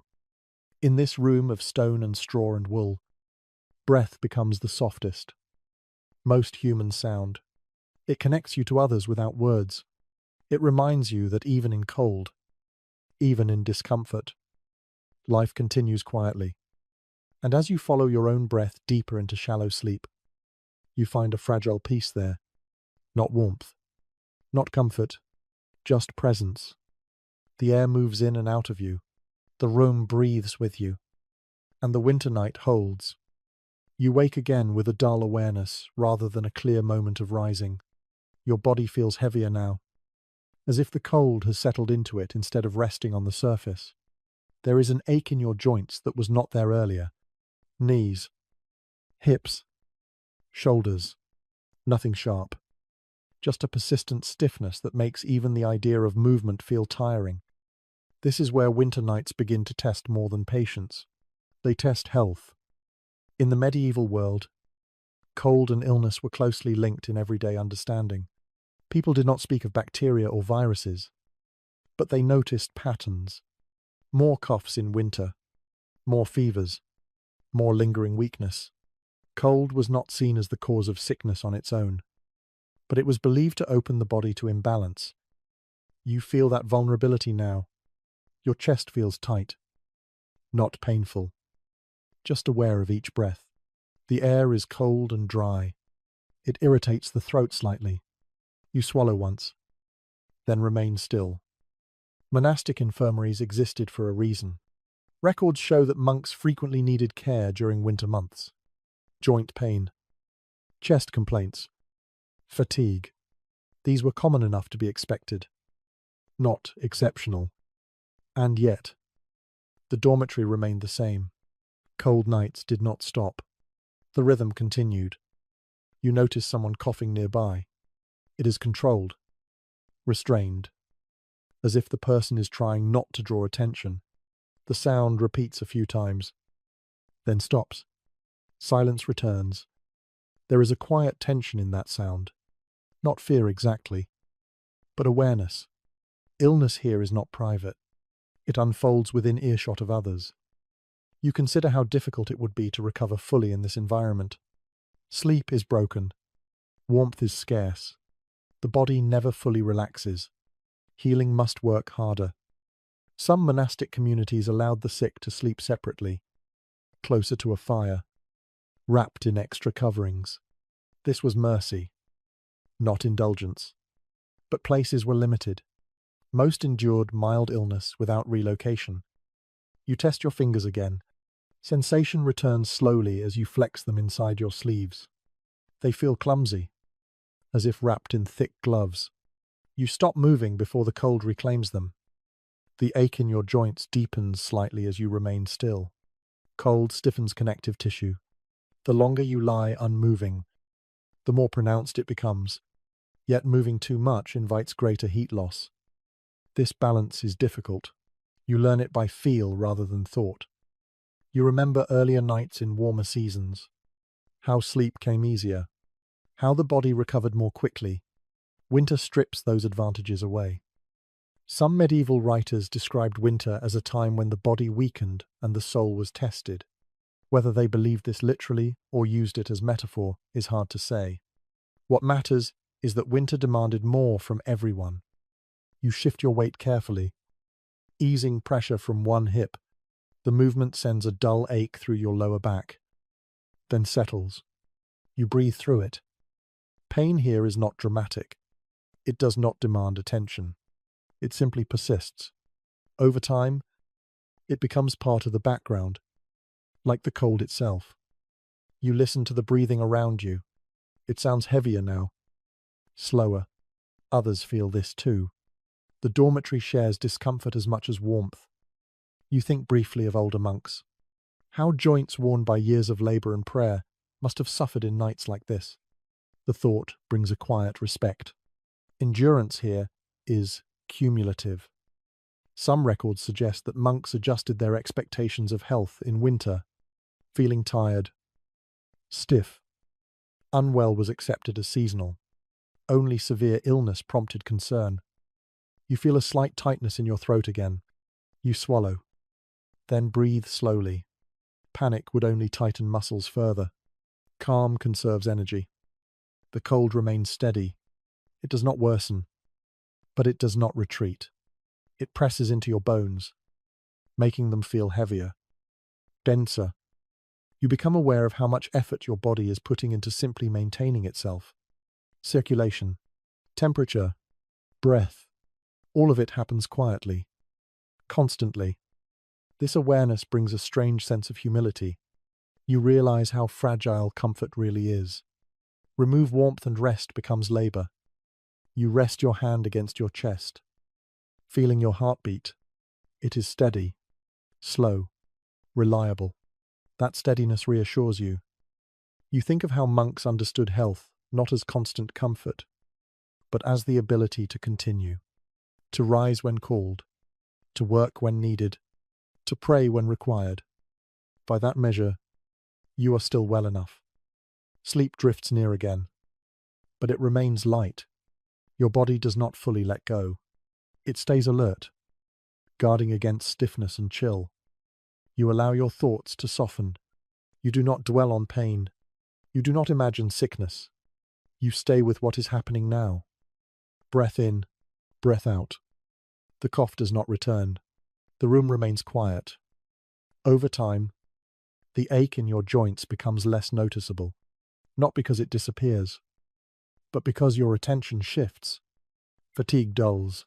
Sensation. This is how nights like this pass, not through relief, but through adaptation. You feel yourself drifting again, hovering near sleep. The cold holds you at the surface, but does not push you away entirely. Health here is not about feeling good. It is about enduring quietly. And as you lie there, breathing slowly, joints aching softly, you understand that winter nights in this monastery shape the body as much as the spirit.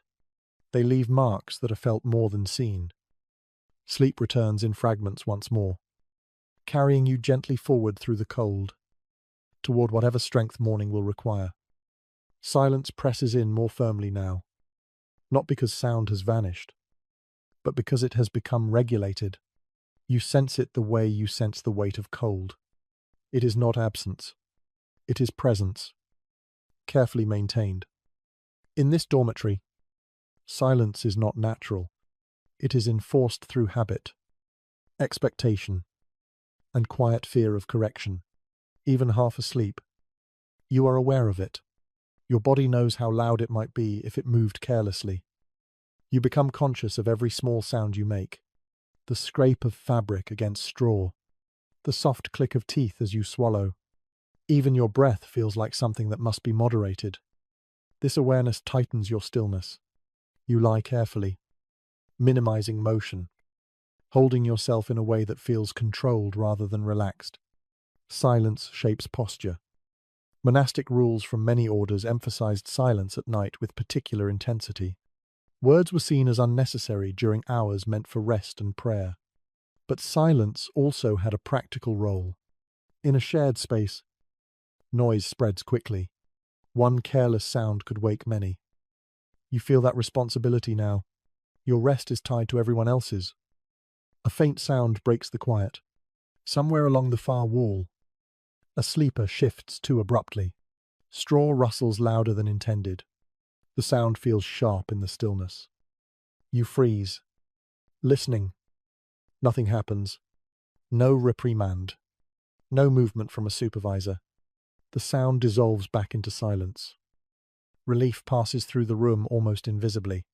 No one reacts outwardly, but you feel the collective easing. Silence returns, thicker than before. This constant awareness shapes the night. It keeps you hovering near wakefulness, even when sleep pulls at you.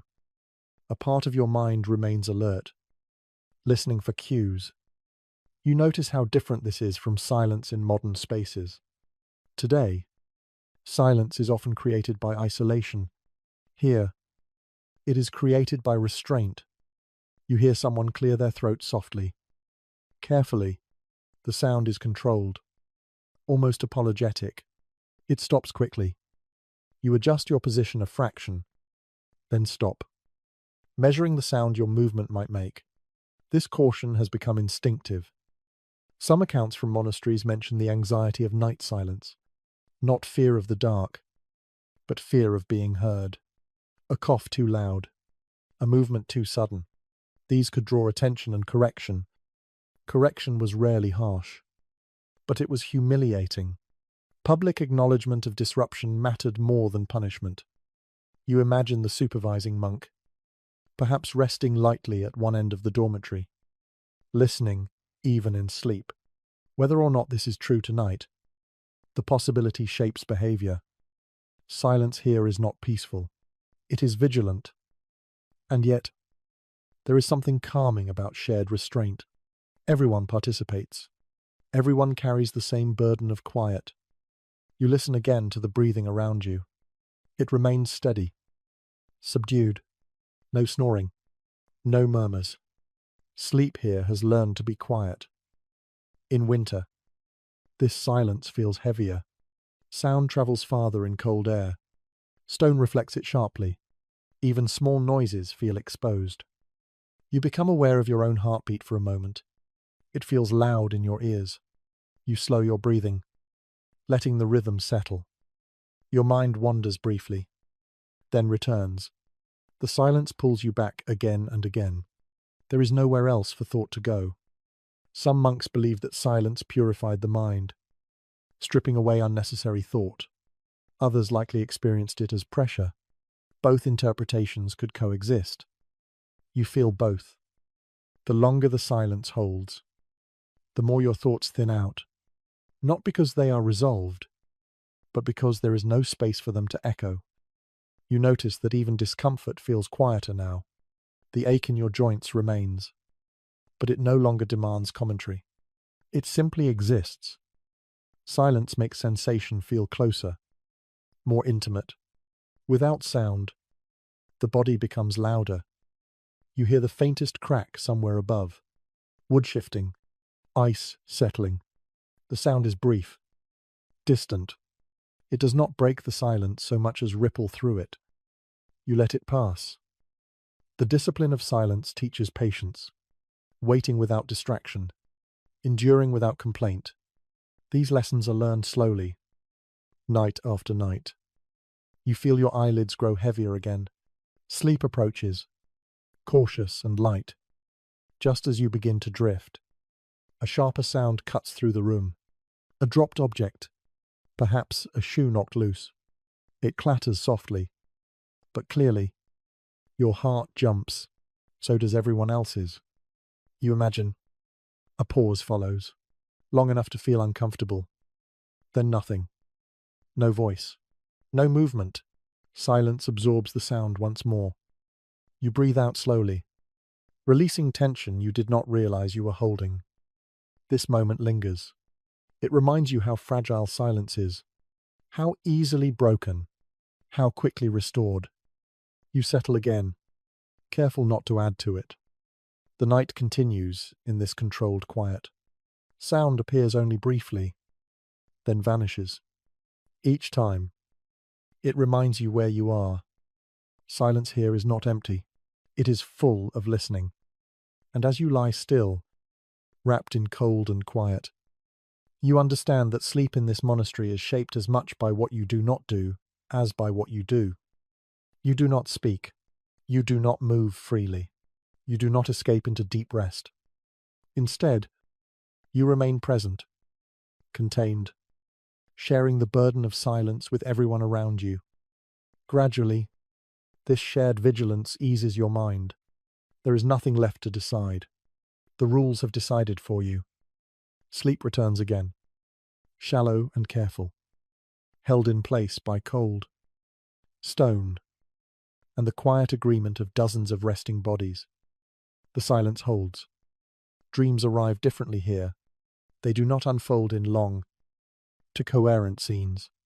Instead, they appear in fragments, shaped by cold, fatigue, and the rhythm of prayer that still echoes faintly in your body. You slip into them without noticing the moment it happens. At first, they feel thin, pale images drift through your mind, lacking color and detail. A corridor that stretches longer than it should, a window rimmed with frost, the sound of a bell without its source. These impressions come and go, never fully forming. Cold has a way of entering dreams. You feel it even there, pressing at the edges of your awareness. It keeps the dreams shallow, close to the surface.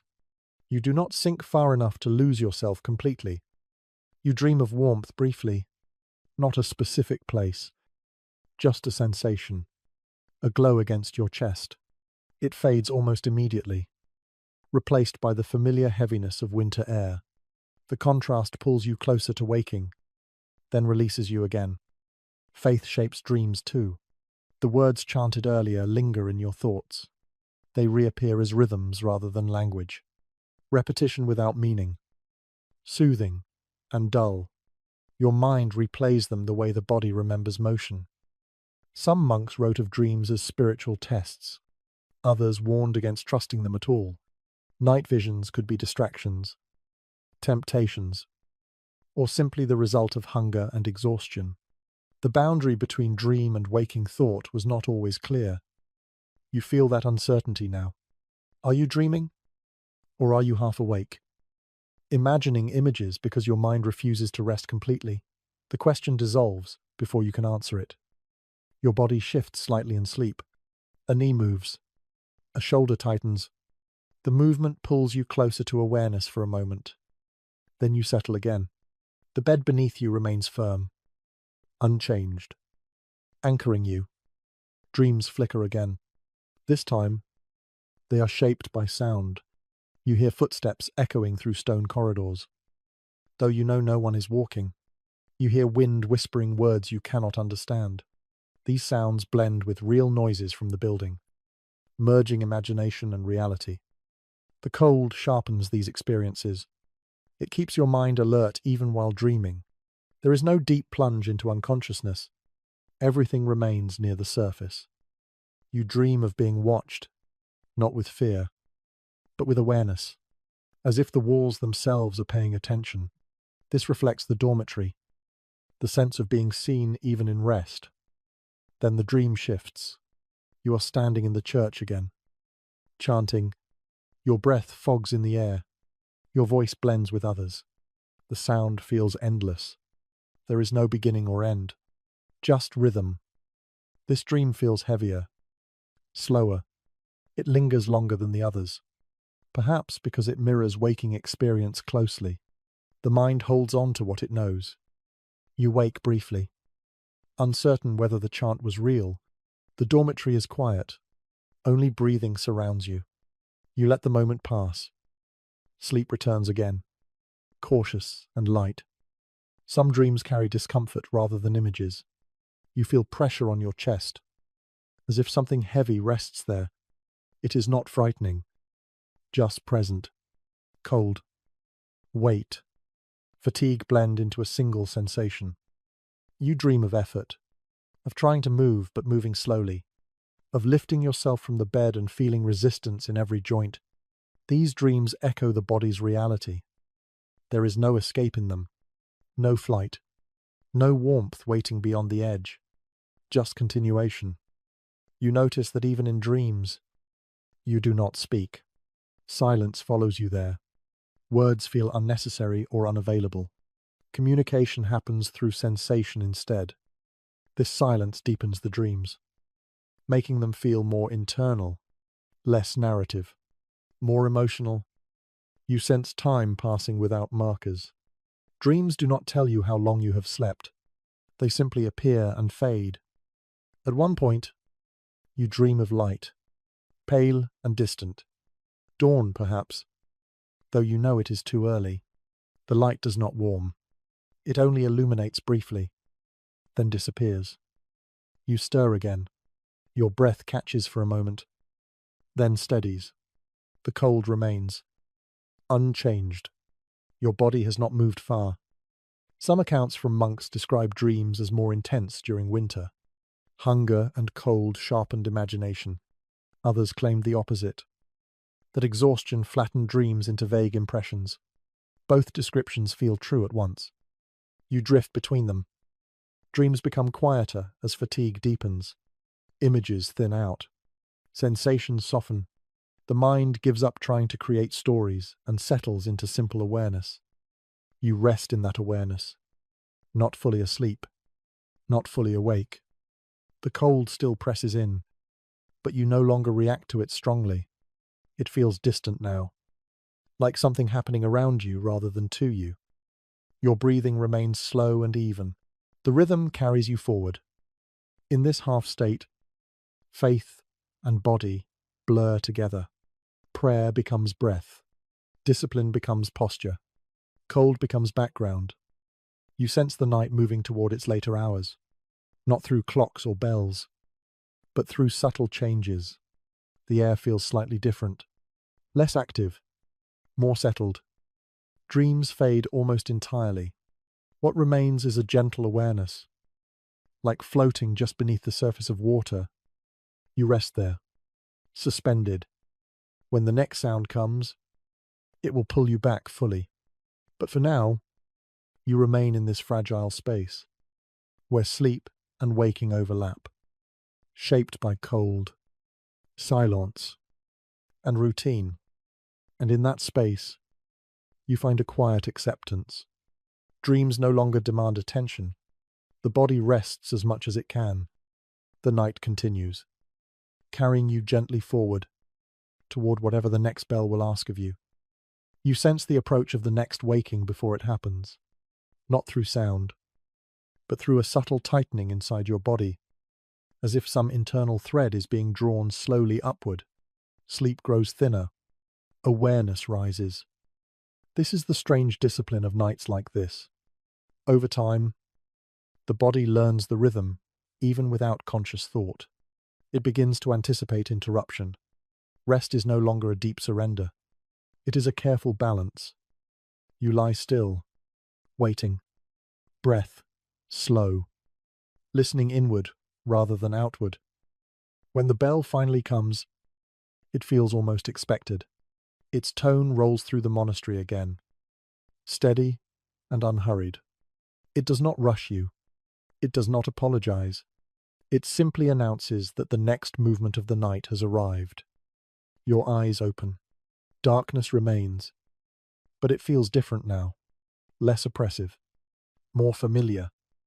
Fatigue weighs heavily on you, but it is a softened weight, not sharp, not urgent, just present. Your body knows what to do. You sit up slowly, feeling stiffness immediately. The cold that settled during sleep grips your joints again. Knees complain. Your back resists straightening. You pause, breathing through the sensation until it loosens slightly. Around you, others are doing the same. The dormitory stirs quietly, like an animal waking without panic. No one groans. No one speaks. Movement is measured and practiced. There has been long debate among historians about how strictly monks followed these night schedules in reality. Written rules describe precise hours and exact prayers. Lived experience likely varied. Weather, illness, age, and local custom all played a role. Some nights were followed to the letter. Others were adjusted quietly. You feel that ambiguity now. The rule exists, but the body negotiates with it. You stand again, bracing briefly before placing weight on your feet. The stone floor sends its familiar shock upward. Cold travels quickly through fabric, reminding you that warmth never belongs to you for long. You follow the others out of the dormitory, moving with the group more than by sight. Corridors feel less foreign now. You know where the walls narrow, where the floor dips slightly. Your body remembers even when your mind is tired. The church welcomes you again with its wide, cold stillness. It feels larger at this hour, emptier somehow. The darkness above seems deeper, the ceiling farther away. You take your place without thinking, kneeling this time, perhaps, or standing if joints protest. Posture matters less than presence now. The body does what it can. Chant begins again, lower and slower than before. Voices sound rougher. Fatigue has settled into throats and lungs, yet the rhythm holds. You feel how chanting pulls warmth upward through your chest again. Breath deepens. Muscles engage. The body wakes reluctantly. then steadies. This is where exhaustion and devotion blur together. You cannot separate whether you chant because you believe or because the rule asks it of you. Perhaps both are true. Some modern scholars argue that this constant fragmentation of sleep would have been harmful. Others suggest the body adapts surprisingly well to segmented rest. Evidence exists for both views. What is certain is that this rhythm shaped how monks experience time itself. You feel time differently now. Minutes stretch. Moments blur. There is no rush toward morning. Only movement through obligation. Your thoughts drift during chant. Then return. You think of nothing specific. Just sensation. Cold air in your lungs. Sound leaving your mouth. The weight of your body pressing into the floor. There is a peculiar calm in this, with the mind too tired to wander far. Attention narrows naturally. The chant ends again. Silence returns. Heavier now. The sound seems to hang in the air for a moment before dissolving. You remain still, breathing quietly. The cold creeps back quickly as movement stops. You feel it in your knees first, then your lower back. The return to the dormitory feels slower this time. Fatigue deepens with each cycle. The body grows heavier, less responsive. You lower yourself back onto the straw with care. The bed feels unforgiving now. Pressure points announce themselves immediately. You adjust once, then stop.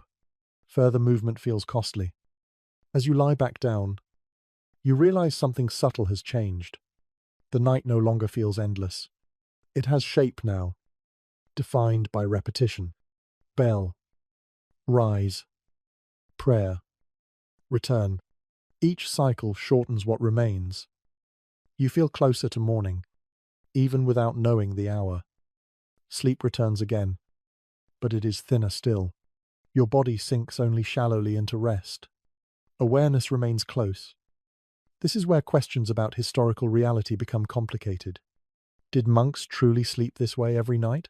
Or did rules soften over time? Did some sleep through bells unnoticed? Likely yes. Likely no. The truth probably shifted from place to place. What you feel now is not theory. It is experience. Your breathing steadies. Muscles loosen slightly. Fatigue presses down like a blanket that does not warm but does quiet. You drift again, hovering near sleep. Thoughts come and go without attachment. Images flicker faintly, then fade. The cold remains constant. It no longer feels like an opponent. It feels like a condition you have accepted. You sense others around you settling again. The dormitory grows still. Silence reasserts itself gently. At this stage of the night, something else appears. A quiet intimacy with discomfort. You are no longer fighting it. You are sharing space with it. The ache in your joints softens. Not because it disappears, but because your attention no longer feeds it. The body adapts once more. Sleep does not deepen, but it steadies. You rest in fragments, stitched together by routine. And in that stitched rest, you understand something important. Nights like this were not meant to restore fully. They were meant to sustain. Enough rest to rise again. Enough strength to continue. Morning will bring its own challenges. Cold water, work, prayer. But for now, the night continues its slow unwinding. You remain still, breathing quietly, held by stone and silence and shared fatigue, drifting forward toward the final hours before dawn. The cold you feel now is not the same cold from earlier in the night. It has settled into a deeper layer of the body, no longer sharp or surprising. It feels older, heavier, as if it belongs here. You sense it in your bones more than on your skin. This is where geography quietly matters. Not every monastery faced winter in the same way, even lying here, half awake. You begin to understand how location shaped nights like this. A monastery in northern England or the German lands endured a different winter than one in southern Italy or coastal Spain.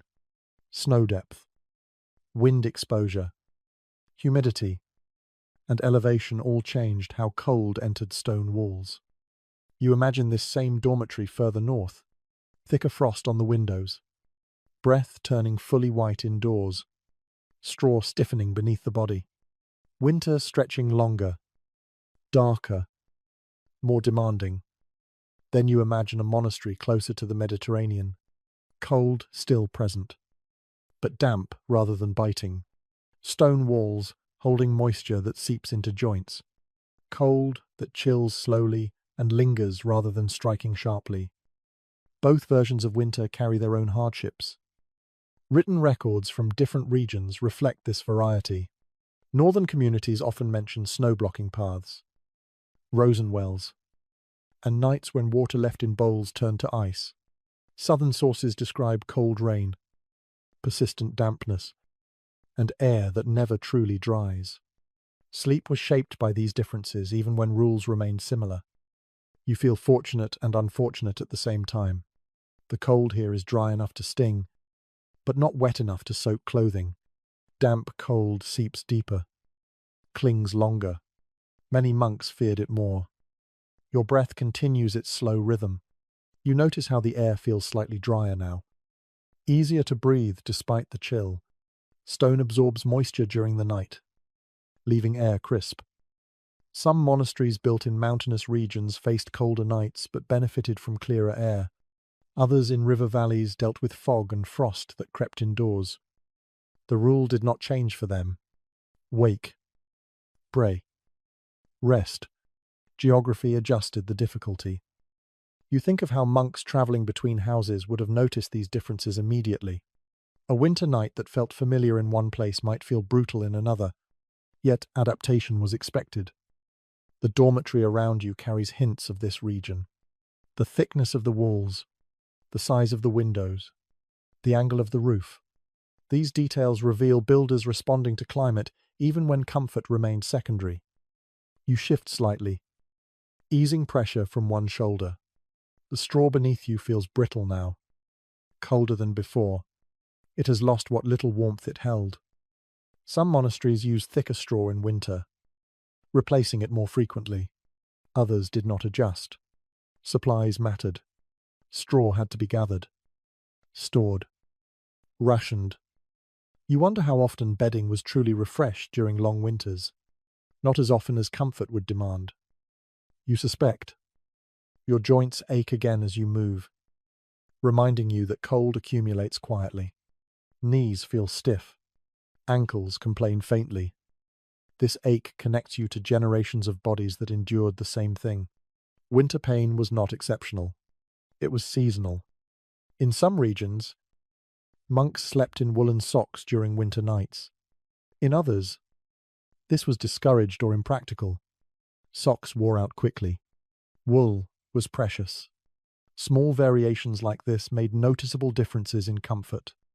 You flex your feet inside your clothing, trying to coax warmth back. It works only briefly. The dormitory remains quiet. Others are resting as best they can. No one speaks. No one complains. You think about how silence and cold together create a particular kind of endurance. Without sound, discomfort feels louder. Without warmth, stillness feels heavier. And yet, there is also a strange stability here. The night follows its course. Nothing unexpected happens.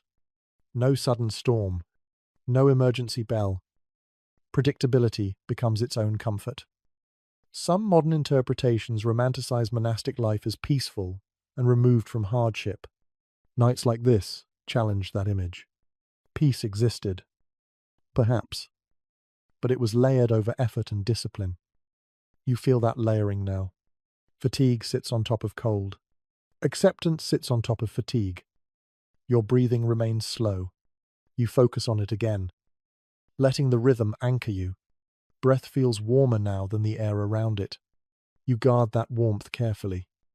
The idea of dawn begins to form in your mind, not as light yet, but as possibility. Morning will bring movement. Movement brings warmth. You imagine walking again, blood flowing faster, stiffness easing slightly. The thought helps. Sleep hovers near again, but it remains light. Dreams do not return fully. Instead, Your mind rests in a quiet awareness. The cold here is no longer personal. It feels like part of the building, part of the land. You are sharing it rather than fighting it. You understand now how monks spoke of winter as something to live with rather than overcome. There was no victory in warmth, only survival through routine. Your body adapts once more, settling into a position that hurts the least. You stop adjusting. Further movement would cost more than it gives. The ache in your joints dulls again. Sensation softens. Fatigue deepens. Somewhere outside, the night continues its slow progression. Stars shift. Snow settles.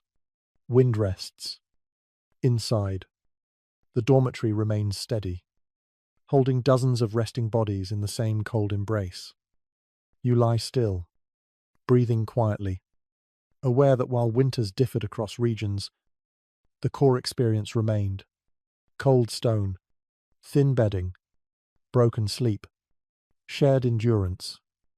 This shared experience bound communities together across geography.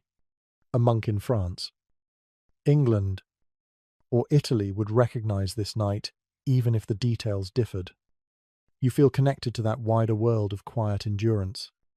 Sleep returns again, gentle and shallow. It carries you forward, closer to the moment when the first hint of morning will change the texture of the cold. For now, you remain here, suspended between rest and wakefulness, held by stone walls built for faith rather than warmth, enduring a winter night shaped as much by place as by rule. Age makes itself known most clearly at night. You feel it now, even if your own body is not old. The cold settles differently depending on how many winters a body has endured. Joints, remember. Lungs, remember. Muscles that once recovered quickly now hold stiffness longer. As you lie still, you imagine the older monks around you, men whose days of youthful resilience are long past. Their sleep here follows the same rules as yours, but their bodies respond differently.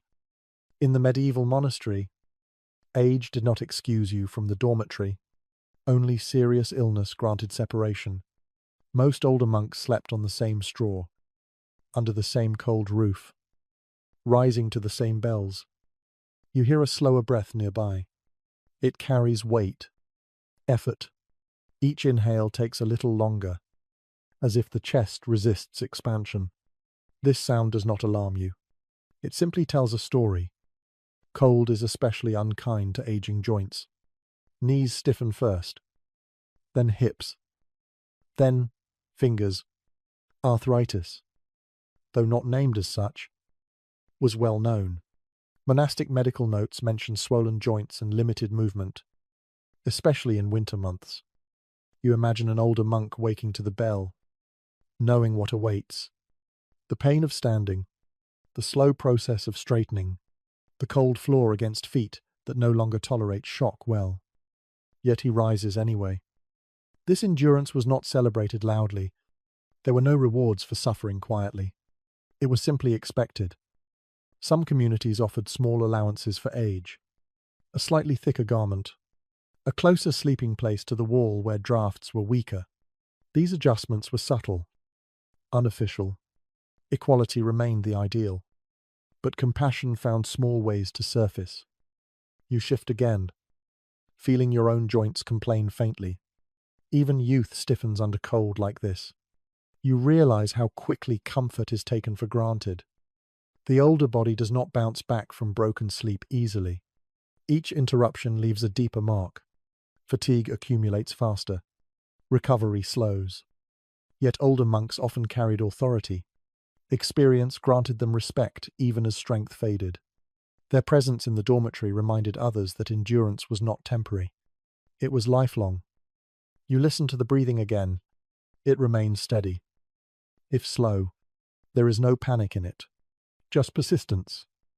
Some historical accounts describe elders sleeping closer to the center of the dormitory, where shared warmth gathered. Whether this was deliberate or coincidental is unclear, but proximity mattered. You feel the faint warmth of others near you. Minimal but real. It softens the cold slightly. Shared bodies create microclimates. You think of how aging changes the experience of cold. Sensation dulls in some places, sharpens in others. Pain lingers longer. Nights feel longer. The bell, when it rings, must feel heavier to older ears. Each call asks more of a body with less to give. And yet, the rhythm continues, rising, praying, resting. The body adapts as it can. There is quiet dignity in this, not heroic, not dramatic, just consistent. You imagine an older monk lying awake now, joints aching, breath measured, mind calm. He has known nights like this for decades. They hold no novelty. Perhaps this familiarity brings a kind of peace. When expectation fades, resistance softens. You find yourself adopting that mindset. The cold remains, but you no longer ask when it will end. You accept that it will remain until morning. Your breathing slows again. Fatigue deepens. Muscles let go slightly. You wonder how many winters shaped these men. How many nights like this built their understanding of endurance? Some modern readers might see cruelty in such conditions. Others see discipline. The truth likely contains both. What is undeniable is that age did not shield anyone here from the environment. Stone walls did not bend for aching knees. Bells did not soften for tired lungs. Yet the community endured. Together, you feel that sense of shared endurance now. It extends beyond age, beyond individual discomfort. It binds everyone lying here. Your thoughts drift toward the idea of time passing through the body, how each winter leaves traces, how the body becomes a record of nights like this. You flex your fingers slightly, feeling stiffness. Then stop. The movement costs warmth. You decide stillness is better. Sleep returns again, thin and cautious. Dreams do not form this time. Awareness floats just above rest. The breathing nearby continues, slow, reliable. You imagine dawn approaching, not with warmth yet, but with movement. The older monks will rise again. Slowly, carefully, but they will rise. That knowledge steadies you. As you rest there, sharing space with bodies of many ages, you understand that winter nights in this monastery were not survived once. They were survived repeatedly, year after year. Age did not remove you from the rhythm. It deepened your relationship with it.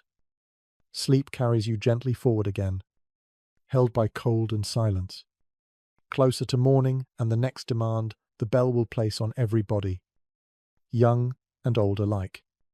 Belief settles in slowly, like another layer of clothing you did not realize you were wearing. It does not arrive with warmth or comfort. It arrives as something quieter, a way of holding the night without pushing back against it. As you lie there, cold, pressing into your body, you begin to understand how faith fills spaces that comfort cannot. There is no fire, no softness, no promise of relief before morning. And yet, the night does not feel empty. This is where belief works differently than you might expect. It does not remove pain. It does not cancel fatigue. Instead, it reframes them. Cold becomes part of a larger pattern. Discomfort becomes something with edges and meaning rather than chaos. You feel this shift not as a thought, but as a change in how you react. Earlier, each ache demanded attention. Each chill felt personal. Now, sensation remains. But it no longer feels like an interruption. It feels woven into the night itself. Many monks described faith as a shelter, not from weather, but from despair. Stone walls kept out wind. Belief kept out resentment. This distinction mattered deeply. You notice that your mind no longer searches for ways to improve the situation. You are not planning movements. You are not counting minutes. You are not waiting for warmth. That waiting has softened into something else. Acceptance does not mean liking the cold. It means no longer arguing with it. The prayers you chanted earlier return faintly, not as words, but as rhythm. That rhythm settles into your breathing. Inhale. Pause. Exhale. Pause. The body follows what the mind has learned. Faith here is not emotional. It is practical. It helps the body endure by quieting unnecessary struggle. You feel this quiet spread.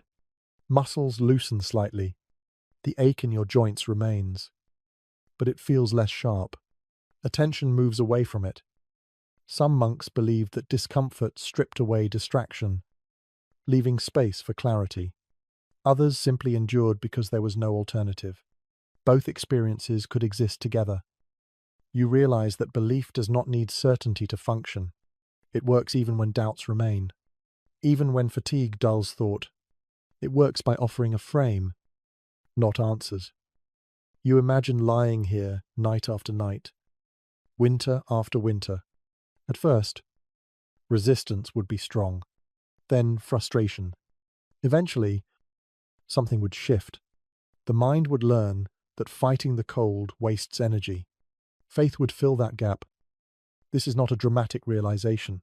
It is quiet, almost unnoticed. You feel your breath grow slower again. The room seems to recede slightly. The presence of others remains, but it feels less intrusive.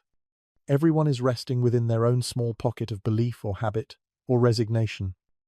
The cold still presses in, but it no longer feels like a threat. It feels like a condition that will pass when it passes. You think of how modern comfort often removes the need for this kind of mental adjustment. Heat replaces belief. Convenience replaces patience. Here, belief does the work comfort would normally do. This does not make belief easier. It makes it necessary. You sense a kind of inner steadiness forming. Not joy, not peace in the usual sense. More like balance. The night no longer feels like something to survive. It feels like something to inhabit. The silence supports this. Without conversation, without distraction, belief has room to settle. There is nothing else to lean on. You notice that your thoughts have grown fewer. When they appear, they are simple. Breath, cold, stillness. There is no space for long narratives. This simplicity feels grounding. It keeps you present. You think of the older monks again. How belief must have grown alongside their aging bodies. How faith became less about conviction and more about endurance. For them, belief likely felt less like a shield and more like a steady hand, something to hold on to when strength faded. You feel that hand now, metaphorically, not gripping, just present. Sleep approaches again, but this time it feels slightly deeper, not because the night has grown easier, but because your resistance has thinned. The body rests better when the mind stops fighting. You sink into this lighter rest, aware of cold but no longer reacting sharply to it. Awareness softens. Faith here is not loud. It does not announce itself. It hums quietly beneath fatigue. You breathe. You rest. You remain. The bell will come again. Morning will come eventually. None of that needs to be anticipated now. The night holds you, and belief helps you hold the night in return. And in that exchange, something subtle happens. The absence of comfort becomes less frightening. The lack of warmth becomes less urgent. You are still cold. You are still tired, but you are no longer unsettled. Sleep settles around you gently, stitched together by breath and routine and quiet conviction. Not the kind that promises relief, but the kind that promises continuity. You rest within that promise, letting the long winter night continue, knowing that belief, here, is not about escape. It is about staying. Morning does not arrive with warmth. It arrives with sound. The bell cuts through the last fragile layer of sleep, clearer and firmer than before. This is the bell that ends the night, not pauses it. You open your eyes at once, as if your body has been waiting for this permission to wake fully. Darkness still fills the dormitory, but it no longer feels endless. The air has changed slightly, not warmer, just different. The night has released its tightest hold. You sit up slowly. Stiffness greets you immediately. Your joints feel thick, reluctant. Knees protest. Your lower back resists straightening. Cold has settled deeply during the long hours of broken rest. This moment is harder than rising for night prayer. Then, you knew you would return to bed. Now, the bed is done with you. You lower your feet to the stone floor. The shock still stings, but it feels less surprising. Your body has learned what to expect. You breathe through it, letting blood move again. Around you, others are rising too. Movements are slower now. Fatigue is heavier. No one rushes. There is no need. The bell has been heard. This is the coldest moment of the day. Before movement, before work, before fire. You stand carefully, testing balance. Muscles feel tight, as if wrapped in bands. You stretch subtly, just enough to loosen them without drawing attention. The dormitory fills with the soft sounds of waking, fabric shifting, feet finding the floor, quiet breaths turning more purposeful. No one speaks. Morning silence holds. But it feels different from night silence. Less vigilant, more resigned.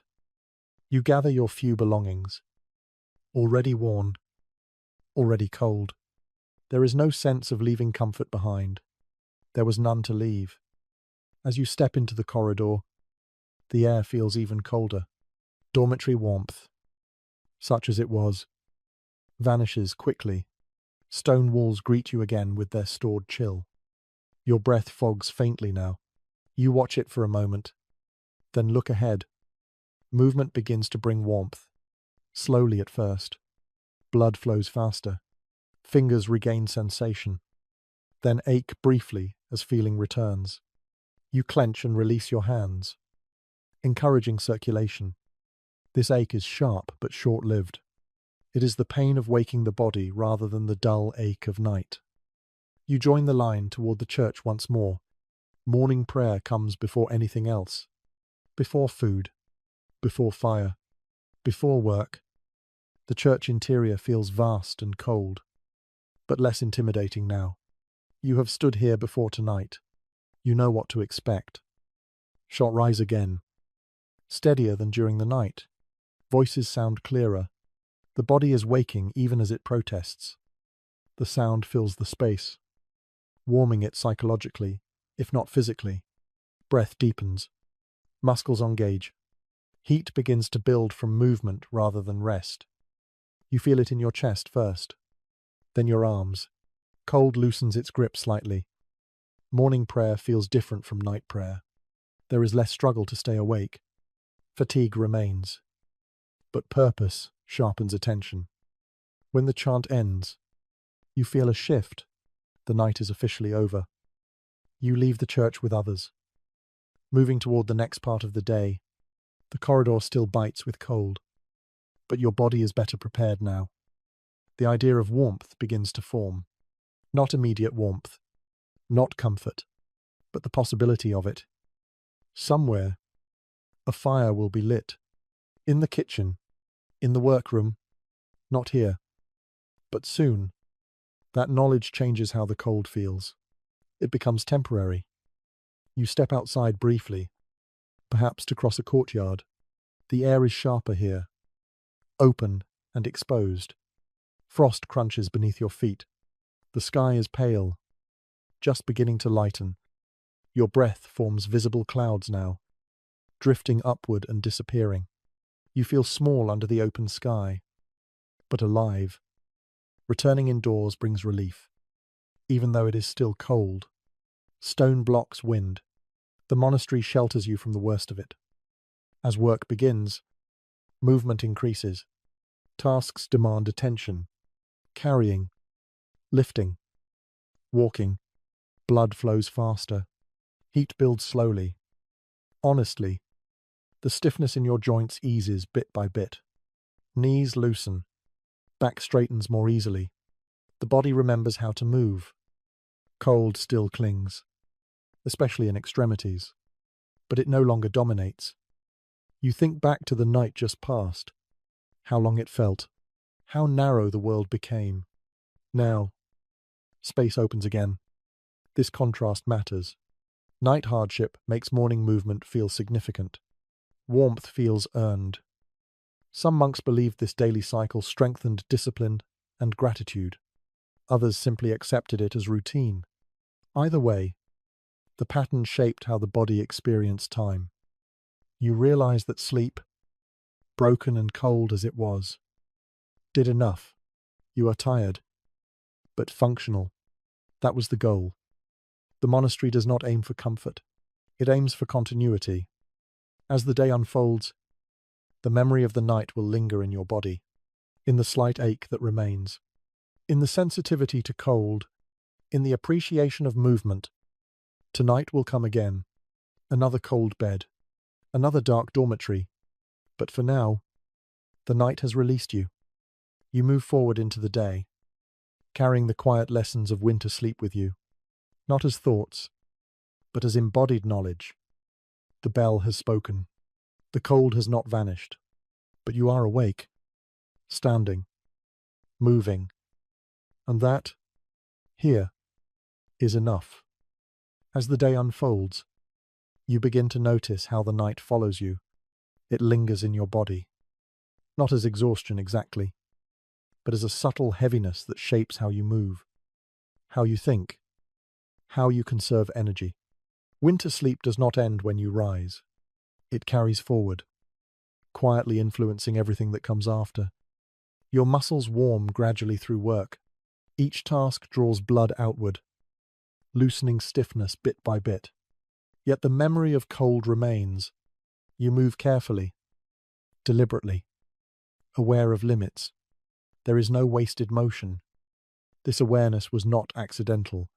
Nights like the one you just endured trained the body to respect effort. Energy was precious. Every movement mattered. Monastic schedules reflected this understanding. Work in winter was often adjusted. Tasks were shorter, more contained, focused on maintenance rather than expansion. Fields slept under snow. Buildings slowed. Life turned inward.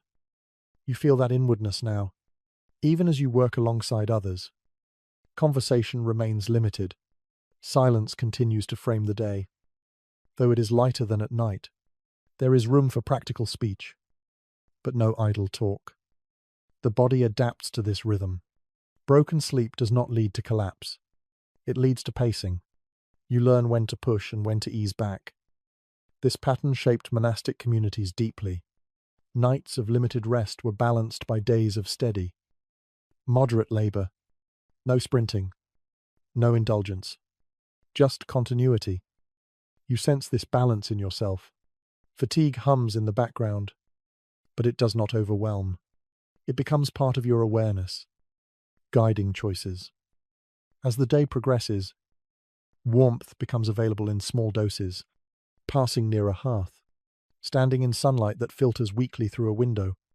These moments feel significant, almost luxurious. You notice how carefully warmth is used. No one lingers too long near fire. Heat is shared briefly, then left behind. The goal is not comfort, but function. This careful relationship with warmth mirrors the relationship with sleep. Enough, but not excess. You think again of the dormitory, the straw bed, the cold stone. The memory sharpens your appreciation of these daytime moments. Warmth feels earned. Some monastic writings suggest that winter hardship strengthened communal bonds. Shared discomfort created understanding without words. You feel that connection now. You and those around you have endured the same night. That knowledge sits quietly between you. The body remembers what the mind does not dwell on. As afternoon approaches, fatigue deepens again. Not dramatically, just enough to soften attention. This is where winter sleep shows its long reach. It shapes the entire day, not just the night. You notice that tasks are approached methodically. There is no rush to finish early. Pace is steady, sustainable. The community moves like a single organism, conserving heat and strength. The architecture reinforces this. Narrow corridors reduce drafts. Thick walls hold what little warmth accumulates during daylight. Windows remain small, limiting heat loss. You become aware of how the building works with the rhythm rather than against it. Day and night complement each other. Cold and movement, rest and labor. Some historians suggest that medieval people experienced sleep as part of a larger daily cycle rather than an isolated event.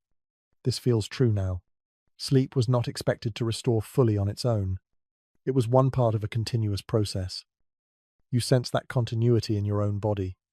Rest, work, prayer, cold, warmth. None stand alone.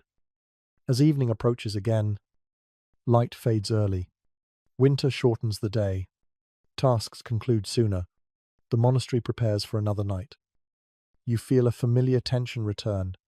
Not fear, but anticipation. The body remembers what awaits. As candles are lit briefly, shadows lengthen. The air cools again. Movement slows. You think of the coming night with less resistance than before. Experience has softened uncertainty. You know what will happen. You know you can endure it. This knowledge changes how the evening feels. The night no longer looms. It simply arrives. You eat simply. Food warms briefly, then fades. It does its work quietly. As darkness deepens, you prepare again. Clothing adjusted. Belongings set aside. Routine resumes. The day has carried the imprint of the night. Now the night will carry the imprint of the day. You realize how deeply winter sleep shaped monastic life. It was not an inconvenience to be solved. It was a condition around which everything else was arranged. This arrangement did not aim for comfort. It aimed for balance. You feel that balance now. Tired, but steady. Cold, but capable. As you move back toward the dormitory once more, you carry the lessons of the previous night with you, not as thoughts, but as embodied understanding. Sleep will come again, broken and cold, and you will meet it again, with less resistance. The cycle continues, quietly, shaping lives one winter night at a time. As another night approaches, you find yourself thinking differently about sleep than you once did. Not in words exactly, but in expectation. The idea of rest has shifted. It is no longer something separate from the day, no longer a private reward at its end. It is simply another phase in a continuous rhythm. Modern habits would struggle here. The desire for uninterrupted hours, the assumption that sleep must be deep and complete to be worthwhile. Those ideas feel distant now, almost fragile. You understand, in your body. That rest can arrive in pieces and still sustain you. The dormitory awaits again. Unchanged. Stone walls. Straw bedding. Wool clothing. Nothing has improved since last night. And nothing has worsened either. This sameness matters. There is no false hope. No disappointment. The environment makes no promises it cannot keep. You lie down again, familiar with the firmness beneath you. Your body remembers where pressure will build, where cold will settle first. That knowledge removes uncertainty. This familiarity is not comfort, but it is grounding. You think briefly of how modern discussions often frame medieval life as either brutally hard or romantically simple. Neither description feels accurate from here. Life is demanding. Yes, but it is also carefully structured. Hardship exists within boundaries. Sleep in this place is not chaos. It is regulated, expected, shared. You feel your breathing slow as you settle. The dormitory fills with the same sounds as before. Breath, fabric, occasional movement. Nothing surprises you. Your mind drifts toward comparison without effort. You think of soft beds, of darkness broken by screens, of rooms sealed against weather. Those comforts once felt essential. Now they feel optional. Not unnecessary, just optional. This realization does not carry judgment. It carries curiosity. How much of what you once thought you needed was habit rather than necessity? The cold presses in again. familiar and steady. You respond without panic. You adjust once, then remain still. This night, you do not measure time. You do not wait for bells. You let the rhythm carry you. Sleep arrives sooner than before, not deeper, but faster. Fatigue has learned the path. You wake lightly during the night. As expected, the bell sounds. You rise. You pray. You return. The cycle repeats without resistance. Each interruption feels less disruptive. The body anticipates and adapts. What once felt like deprivation now feels like routine. You realize something quietly important. Your expectations have changed more than your circumstances. Historians sometimes argue about whether medieval people experienced sleep deprivation as we would define it today. The question itself assumes modern standards. Here, those standards feel irrelevant. Sleep is not optimized. It is integrated. Your rest is shaped by prayer, by work, by cold, by silence. None can be separated. You feel less frustrated by waking now. There is no sense of loss. Nothing is being taken from you. This is simply how the night unfolds. Your dreams, when they appear, feel softer, less urgent. They pass without pulling you fully awake. You notice that your body recovers differently now, not through long sleep, but through repetition. Each fragment adds up. Each rest, however brief, contributes. This understanding settles deeply. It changes how you relate to fatigue. Tiredness becomes a signal to slow, not a failure. You feel gratitude for small things. A slightly warmer breath, a less stiff joint, a moment of stillness. These small improvements feel significant because expectations are modest. The silence holds again. It no longer feels heavy. It feels supportive. You realize that sleep here is not meant to isolate you from others. It keeps you aware of them. Shared breathing, shared cold, shared endurance. This awareness carries into waking life. You move with others, not separately. The community shapes rest and work equally. You think of how modern sleep often isolates. Doors closed, rooms separated, each person managing rest alone. Here, sleep binds people together. That binding does not require conversation. It exists through proximity and shared experience. As the night progresses, you feel less inclined to analyze. Thoughts quiet. Sensations soften. Cold remains. But it no longer demands commentary. It has become background. You wake again briefly, then return to rest without effort. The bed holds you as it always has. Firm. Honest. You understand now that medieval sleep was not about recovery in the modern sense. It was about continuity. Staying functional. Staying present. Staying aligned with the rhythm of the community. This perspective shifts how you feel about the coming morning. There is no dread, just acceptance. The night moves forward, measured by breath and bell, rather than clock. You move with it. By the time dawn approaches again, you will rise without surprise. Your body will know what to do. And in that knowing, you find a quiet strength, not the strength of comfort, but the strength of adaptation. You rest within that strength now, letting sleep come and go as it will, trusting that it is enough.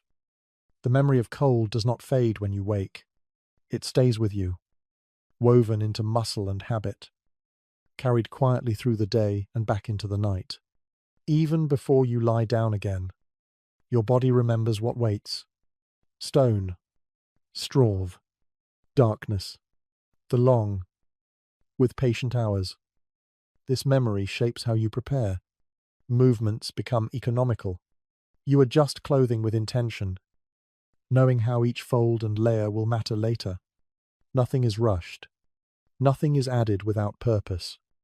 When you enter the dormitory again, it feels less like a place and more like a state of being. The same shapes greet you. The same faint scents. Wool, dust, human breath.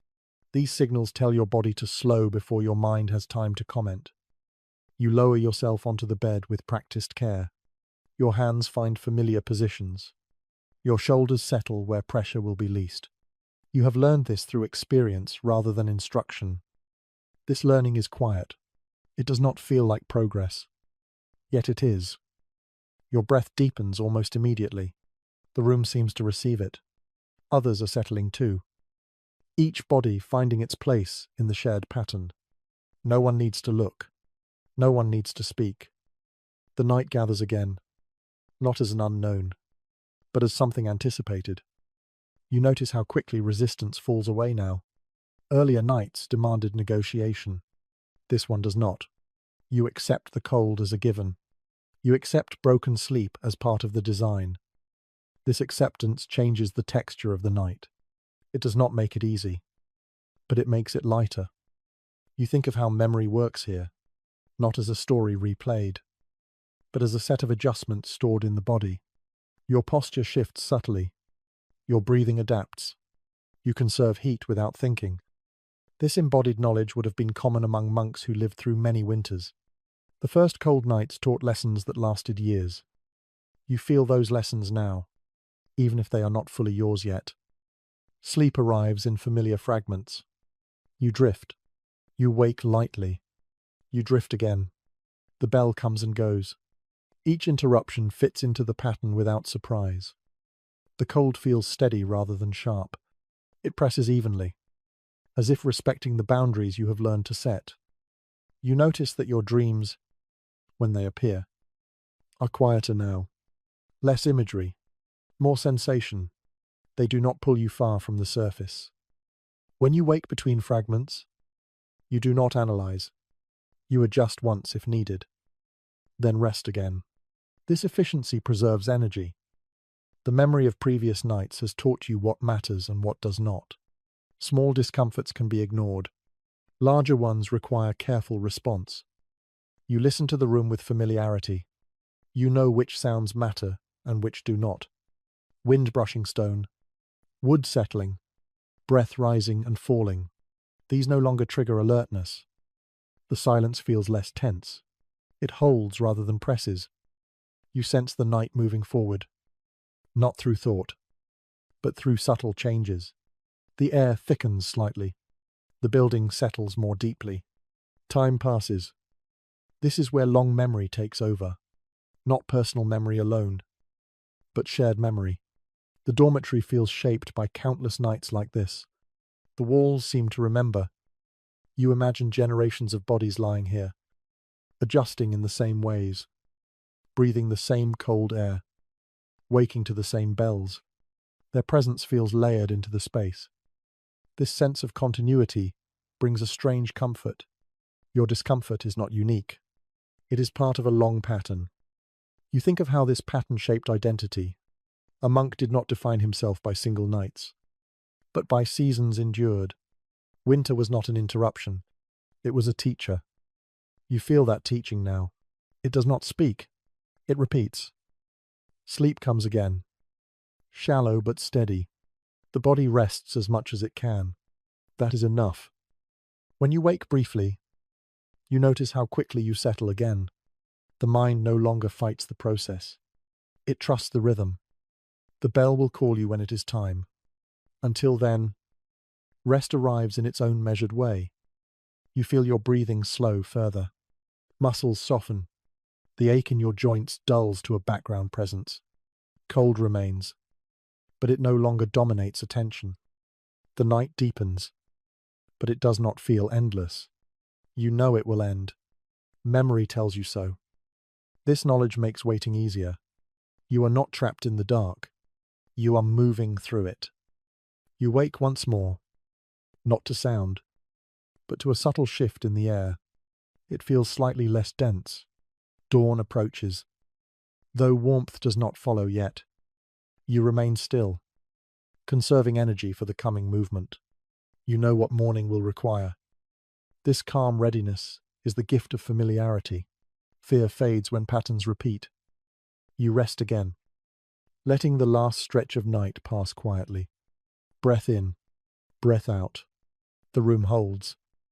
By the time the final bell approaches, your body is already preparing. Blood stirs. Muscles brace gently. Awareness rises. You do not dread the sound. You expect it.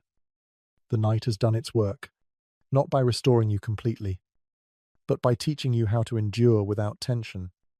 As sleep loosens its hold one last time, you understand that these winter nights leave a mark, not just in memory, but in posture, breath, and expectation. You carry that mark forward, into the morning, into the day, into the next night. The cold will return. The bed will remain firm. Sleep will break and return again. And each time, you will meet it with less resistance, guided by the quiet knowledge your body now holds. The final hours before dawn feel different from the rest of the night. The cold remains, but it has lost its sharpest edge. Not because the air is warmer, but because your body has settled into a deep familiarity with it. What once demanded attention now simply exists.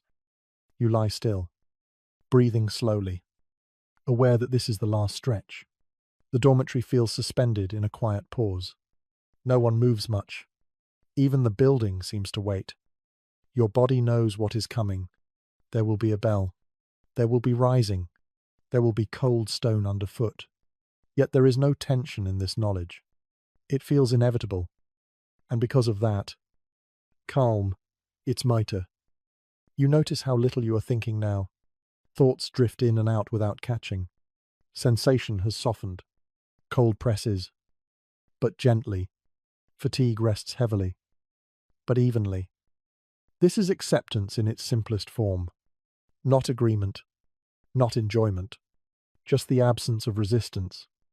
You think briefly of the first night you arrived here. How foreign everything felt. How loud the cold seemed. How firm the bed felt like an accusation. That memory feels distant now. The night has shaped you quietly, not through instruction, but through repetition. Your breathing slows further. Each inhale feels measured. Each exhale releases a small weight. You remain close to wakefulness, but not tense. The dormitory holds its final silence of the night. Breath rises and falls around you. The shared presence of others feels steady and reassuring. Somewhere deep in the building, stone contracts softly. A barely audible sound passes and fades. No one reacts. You sense the approach of morning not through light, but through subtle change. The air feels slightly looser. Time has shifted. When the bell finally rings, it does not feel like an interruption. It feels like completion. You open your eyes and sit up without surprise.